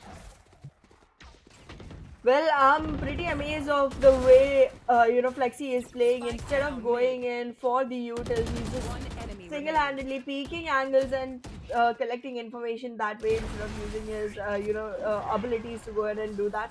But well, there he is with that 3K on his name and seventh round for the team. Lexi and the Omen from the side of Fire 5 both have been just crossing limits, going all the way further into enemy territory and behind enemy lines. They are still finding frags for themselves. hmm They're doing a decent job of acquiring those finishes and also putting a lot of pressure. So that's a win-win situation for them. But moving forward, 7-1 is the storyline. 5-5 Esports definitely is trying to step up. And if we talk about the ultimates, yes, it is again ready. Omen was unable to utilize his Hunter's Fury, also didn't came in the previous matchup. Shock that goes in so that they can deny the push from the mid window. And with that, A shot and the A main are the approach that the attackers are going to have. Well, we talk about Team For the Win. Paranoia also comes in. Nobody got affected with that. There is a drone which is obviously going to give the information. But look at this. Nobita can easily find some decent picks, and that's exactly what happens. Lear was not a fruitful one, to be honest. Reina gets denied. It's all about For the Win. He used his TP shrouded step, if I'm not wrong. With that, he was able to go Yeah. for the Haven angle. But still, it's not going to be easy because he's the last one. He has to pick up the spike, then eventually plant it, safeguard it against 5 giants that are coming in. Look at that Omen. He's already sitting on the spike so that if from the shadow, that is the ultimate of Omen, comes in, he can avoid that. And usual strategy is that only that he's going to rotate back to a preferred side where there is nobody, there is no opponent, and then he's going to utilize that ult, maybe find an output. So the opponent's Omen really wanted to deny that, and that's why I believe once again an interesting round in the favor of 5-5 Esports is already here. So we do see quite a few strategies coming to the picture right now in this game. Absolutely. Let's see how it turns out because as of now, the constant, switcheroo of how the strats are unfolding from the side of Fire 5 is keeping me on my toes. This time again, if you take a look, KJ is going to be, holding on to Garage. Site C is kept completely blank with only the presence of a turret. And the players from Site B are just marching forward one after the other, finding out picks and then peeking through. The spike is not in control and now neither are the numbers. Fire 5 for another round. Oh wait, things are turning around.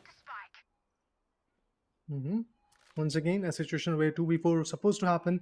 Now it's a 2v2 scenario where we do have the Hunter's Fury and the From the Shadow ultimate coming in from each particular team. But the fact is Breach can easily use his own utilities to clear out the side for a moment and then eventually push forward. But the Trailblazer is obviously going to give the information. Yes, the information is actually revealed, I believe. And with that, Nobita, look at him. But a beautiful angle. In the cubby, we do have few players holding. Let's see if the players are stunned, if the players are concussed or not. Oh, this line can actually turn the tables. Yes, indeed, it is the case with the judge. Sky finds a beautiful output, and now it's all about the breach.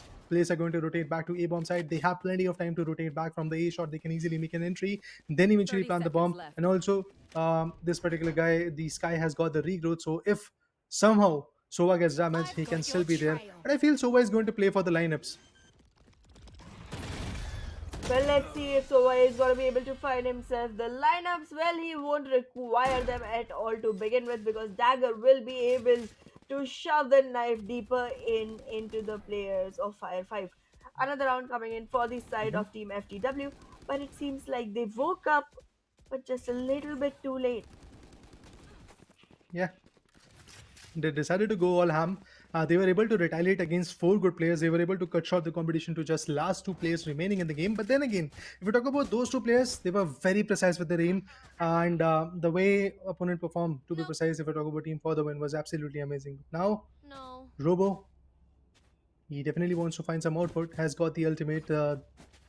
With that ultimate, definitely can find some good picks, but I believe in the hands he has got the Vandal, which is going to be very, very good when it comes to the close quarter or maybe the long range fight as well. So let's see how is Sova going to reciprocate against it. But players are now trying to flank and come up with different I guess flank angles, but I believe Robo is going to get taken down. Look at this, look at this. This guy is going to patiently wait for the right moment, and indeed he got that moment covered up. Comes up with a 3v3 scenario. Another player is pushing forward, but Breach unfortunately gets taken down. This could be another fruitful round for team for the win. Ooh, with the judge, this guy is just not afraid of anybody peeking at him. Enemy remaining. Some more blinds, but look at Oh. this. Omen changing the trajectory of the game. Now it's all about Sky. Ah, man. Doing a jumping against an op. This can be very, very risky. Oh, decided to go with the spike. Yes, the spike is now in the favor of Sky. He's going to patiently wait. This guy from 5 Esports, known as Nobita, has definitely got his ult. So he might be able to utilize it. But look at this. The player gets spotted. Judge is in the hand. Classic will be the approach. And yes, he goes in ham with the host and finally finds the last pick. There you go. It's done. A round which came very close, but still Omen decided to go all ham and was able to come up with at least a 1v3 if I'm not wrong in the later stages. Exactly. I mean, the way this whole round got converted has just been impeccable. The performance was completely berserk from the side of Nobita. And well, it seems like he got himself the right gadget, and the gadget is Operator. He's doing pretty well on that, and let's see if this is gonna be a continuing trail because we have one last round before the swap, and this is gonna be one last round for Nobita to go ahead with that Operator. Because on the Yeah. attacking side, I don't think it's gonna be very much useful. Being the defenders, you can easily utilize those angles with which your operator and you yourself with your precision can be very, very fruitful. So I believe Nobita did a fantastic job in the previous round. But then again, this is the last round in the first half. So let's see how fruitful Nobita can be. We have Kedrio, which is trying to push forward into the angles of A. Maybe from the A main, he's going to push the Reina. Not so fruitful, to be honest. In the last few rounds, that fruitfulness has not yet come. And if I talk about the hold angles, Dagger is going to hold off with the Judge. Despite of the fact that these guys are attacking, still the approach of a Judge is kind of, let's say, not so good when you ask me. But yeah, moving forward, the lockdown will be coming. The players are now going to get pressurized. They have no way to move. They have to make a move at least, or maybe like, let's say A side, or maybe towards the C side. The spike is already dropped. Players will be coming in. Ooh, Nobita not with the orb, but with the Sheriff finds a beautiful precise aim. Ah, look at this. Now, the knife kills will be coming in. The players were detained. Not just that, with the help of that bare minimum HP, Kundu OP and his teammates were able to definitely establish their dominance. And I've seen this guy performing in many more Rising Star tournaments. So yeah, I'm happy to see again that dominance being very, very consistent. But now the sides are going to get switched. We have a scoreline of 10-2. Still, there is a large pressure, a huge pressure to be honest, on team for the win. And now they're going to become the defenders. Maybe that pressure is going to get relieved because this map can actually help you while defending as well. As I said, you can hold the angles of Garage, you can hold the angles of A shot, you can hold the angles of C, maybe in Cubby. But again, if you are holding the Cubby side, you have to be ready because at least 2 or 3 players are going to push at the same time, and you might not be able to be fruitful with those left clicks of the classic. Absolutely, it's always going to be necessary on the defensive side to have a backup alongside yourself. Going in Baron will not really help any team at all to begin with. But well, the way the scoreline looks, it's very tilted towards the side of Fire 5, and they are going to be in the confident spot to actually go ahead and make sure that they go ahead and play with every single alteration, but not with Kundu OP. You cannot try to put him into a play because he Spike is planted. retaliating at the best speeds possible. And right now, with the early frags, numbers have been balanced back, but FTW is looking to retake, and Fire 5 is not gonna give much opportunity for that. Dark covers coming in. If they can really find the opportunity, this is the time. There you go. The guy with the sheriff is under heaven, gets taken down. KJ gets retaliated. Now it's all about the breach and the omen. It's a 1v2 scenario, but Nobita is not going to let this guy escape. 11-2 is what the storyline. It does feel like that this whole day of eliminations bracket is going to be a one-sided one, to be honest. Exactly, and it does make sense as well because when you start off into any tournament, the early rounds do tend to be like that. But well, the more you advance in, the more idea teams get about each other, and the more polished their gameplay becomes as well. So I mean, seeing the kind of teams we have seen today, it seems like once we start seeing them fight off against each other, that's gonna be another level of competition that we're gonna be witnessing. Yeah. But for now, let's take a look onto this 14th round of the game in which early recon will be used. A lot of intel has been gathered. The alarm bot wasn't dealt with on time, but then again, made sure that no players get in their way, and with that, early frags in the favor of Fire 5. But the numbers are gonna stay equalized for now. 2 versus 2. If we talk about the HPs, 5-5 Esports is looking good. Look at this repeat coming in. Kundu OP definitely wants to find the output, but what is that? With the help of a Spectre, this guy really retaliated. Now it's all about a duelist versus the hunter. I would love to see how Jet is going to get hunted, or maybe hunt the hunter. Yeah, that's exactly what is going to happen with the beautiful recon Spectre. He was able to have the output. Robo finally finds the last pick, and with that, in the instant replay, you can clearly see how Reina got taken down. Those ding shot that were coming in initially was absolutely amazing. But at the end, if you talk about Sova, he was definitely precise while taking down the opponent, but then he had to come up with a 1v2 clutch, and that's where he didn't have the information. And that was that particular round. Now it's a match point coming in for Team Fire 5 Esports. This could be another cutthroat competition. Oh, sorry, not so cutthroat competition, to be honest. A one-sided one will be coming in. I feel like that 13-2, or maybe at max 13-4 is what I'm looking at. That's what my predictions are. But anyway, Bulldogs and other guns, when it comes to this kind of economy, are going to get preferred rather than having a Vandal. But look at this, a simple abrupt and a dash coming in, not so fruitful. Alarm bot definitely manages to tag the shields, but still the bomb is going to get planted. Spike planted. Well, in this particular situation, it seems like there's a lot that needs to be done from the side of Team FTW, but not much opportunity to execute. Look at Flexi just going ahead and flexing up his gameplay. It's a 1v2, but it's not gonna be easy for the side of FTW either. Look at that. It turns into a 1v1, but the final fight will go into There you the go. favor of Siderio. It was supposed to be a win, but Fire 5 is gonna be giving this one up, adding the third one on the table for FTW. Quite a close one, to be honest, because if you talk about the B-side hole, eventually Jet was taken down, and after that, if you talk about the bunch of players, we had KJ falling short of breath, and then eventually it was Sova, then we had Omen as well, who were getting picked off. So at multiple corners, we had multiple casualties, but Reina still survived at the end and was able to clutch out the match for the team. 12-3 is what is the storyline all about. Now Nobita and his teammates are going to push, and if we talk about the Hunter's Fury, that might be helpful after planting the bomb, because in the post-plant scenario you can definitely utilize it. You have the information where the spike is, and you can just directly aim towards that and go for the Hunter's Fury. But even before that, they have to clear out the site, they have to plant the bomb, they have to take at least 2 or 3 players down. But look at this, with the recon bolt, all the information has been pretty much given. Hunter's Fury also coming in, the damage will be there, but Robo going all ham takes down the duelist and the setup KJ that was created. But now with the judge, this guy is going over all ham, takes one down and retaliates, rewards the favor of that Sky. With that, I feel it's done. There is nothing this guy can really do. Knife kills will be coming in. That's Goodness. interesting. There you go. That's one way to end a competition. It was a very flashy way to end the competition. A great victory for 5-5 Esports. We had three matches that we were able to witness, all three becoming very one-sided, Hmm. and the one that was close, we kind of missed it. But well, here we are, looking on to the victors of the day, the victors of this particular match, Yeah. 5-5 Esports. So now we have four good teams who have already qualified for the next particular round. We have Team Respect.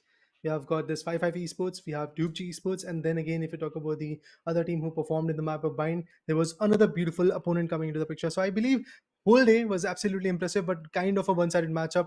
So maybe tomorrow we are going to see some more cutthroat competition. But then again, as Anna said, these are the initial stages of the tournament. We are looking forward to see which particular team is going to qualify, and that's why the best of one scenario is going to be there. So there will be some one-sided competitions, but as these teams are qualifying, they are making themselves ready for a bigger competition, for a bigger stage Yep. to be set.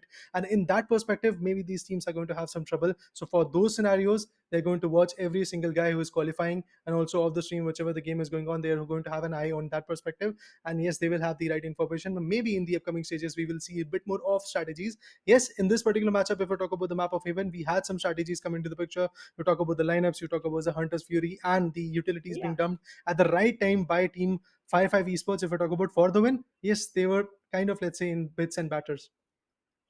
Exactly. I mean, I was expecting that team to be the one that comes up on top because it takes a lot to go ahead and mess with the, meta composition on Haven because it's a very defaulty Hmm. map. And on a map like this, if they went ahead and picked something new, I was expecting a lot more. But then again, that arena just did not give as much value. I did not see enough utilities being dumped from their side in their favor, and it Yeah. just put FTW a lot on the back foot, and that just gave a lot of opportunity to Fire 5 for going ahead and making sure that they take rounds like these completely flawless and just berserks onto the heads of FTW. Enemy remaining.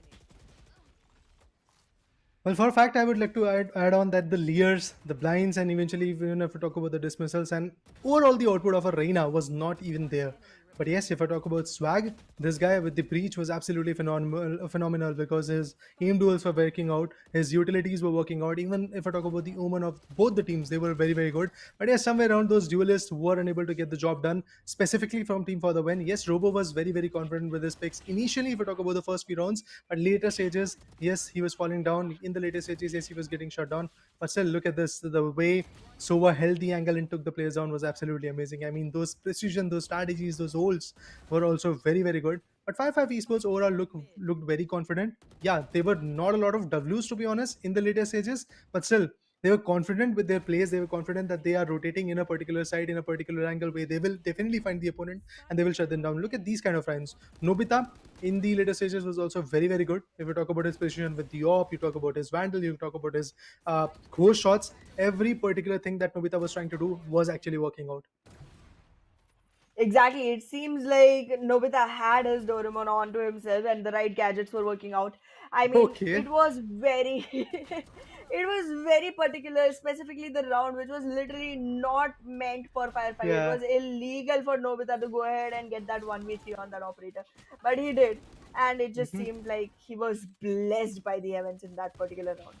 And after that, the roll just Oh did yeah. not stop at all whatsoever. Even in the rounds when Nobita wasn't able to survive much, the team did the job and Hmm. got themselves all the way onto the winning spree without much loss taken.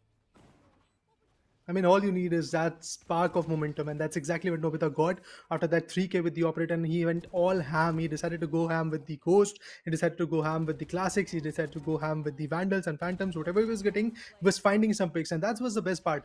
Even if he was getting taken down, at least the job was there that he is going to take at least one player with him. So that was amazing. And this was the last round. And as you can see, guys, the Blades came in from Jet's perspective. And with that, Omen decided to go and push forward, reverse the favor. And eventually, after that, if we talk about Swag, he decided to go all ham with the knife and takes the player down. This is exactly how the game got started. But yes, initially, if we talk about the first round, for a moment, For the Win definitely capitalized because it was a 2v5 stand. And from that 2v5, the player were remaining to a 2v2 because of those swarm grenades and the picks coming in from Sova as well. So that was good competition, good synergy between both the players. But at the end, they were falling short of that aim duels when it came down to the last two players.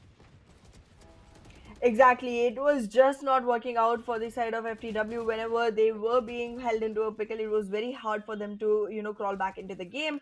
And Fire 5 was just making sure that every single step they took was fortified enough to not let the tables turn around in the favor of for the win going forward into the game. But well, Fire 5, definitely a commendable job. A lot more we could Yeah. see in their gameplay than just aim duels, and you can see that in their scoreboard as well. There's a lot of assists that came in from every single player, and it did put a lot of value to the victory that they have.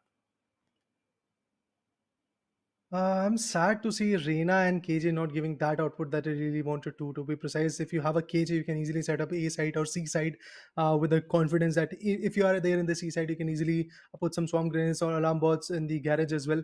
Apart from that, you can hold the C long. C main can be in your favor. The turret can actually help you through the boxes. But nothing like that happened, to be honest. And despite of the fact that every now and then Team 5 Esports was trying to push on the C side, still the output from KJ didn't came in. And if you talk about Reina, being a duelist, you can see 15 deaths, just 2 assists and 4 kills. Not a very good statement, to be honest. But yes, Robo being the duelist definitely made his mark. The average combat score is going to be 379 with 77 of the econ rating, 22 amazing kills. Definitely a statement coming in from Robo. And every other team who is going to face off against these guys definitely have to watch out for individual plays. Because if you talk about even the Omen, if you talk about Swag, if you talk about Flexi, everybody had their own precision to play with. That's why I believe this team can play with different agents, but still the aim game, to be precise, is something which is very valuable for these guys. Exactly, and Robo the ACS itself gives so much value. I mean, 379, nobody even has anything close to 300 from the side of Yeah. FTW, and even the maximum is below 250. So that's more than 100, difference between the ACS of the top fraggers, and that's just not good enough from the side of FTW. But well, Fire 5, they are definitely looking like they were on fire and they created a lot of lit moments for themselves. Oh yeah, and the best part was that they are able to win, conquer, dominate, showcase their presence in this particular game, and that's how 5 Esports is going to move in the next particular round. On the high side, for team for the win, or all the other teams who have either lost or won the particular day one of the eliminations bracket. It is a learning curve. As a cast, I oftentimes coin this particular time, either you win it or you learn from it. So this is definitely going to be a very good learning phase for these teams. Either if you are winning it, then also yes, you are happy that you have won a particular round. You are now up in a stage of this particular tournament, but still I believe there is a long way to go. And I guess in this journey Yes. there is going to be a lot of obstacles. There is going to be a lot of teams who are going to have a similar composition to you or maybe superior to you. So I believe in that terms these teams have to still evolve. And apart from that, the day was absolutely amazing, quite a one-sided matches. But the only match that we missed was a score line of 14 to 12. It went to overtime. Yeah. Yeah, I mean that's pretty disheartening that we did not get to see that one. But then again, it does tell us that there's a lot of teams that have a strong contestation into this tournament, and even they are not gonna be given mercy because once you're out, you're done for. This is a single elimination time period going on as of now. But yes, soon enough we will have more coming in. Yeah, guys, the next day will be absolutely impressive. But for now, this is it in the India Predator League 2024, powered by Asia. My name is Jada. Along with me, we had Anna on the desk. This day was absolutely amazing. But stay tuned for the next one because tomorrow you get to see another set of 4 BO1s.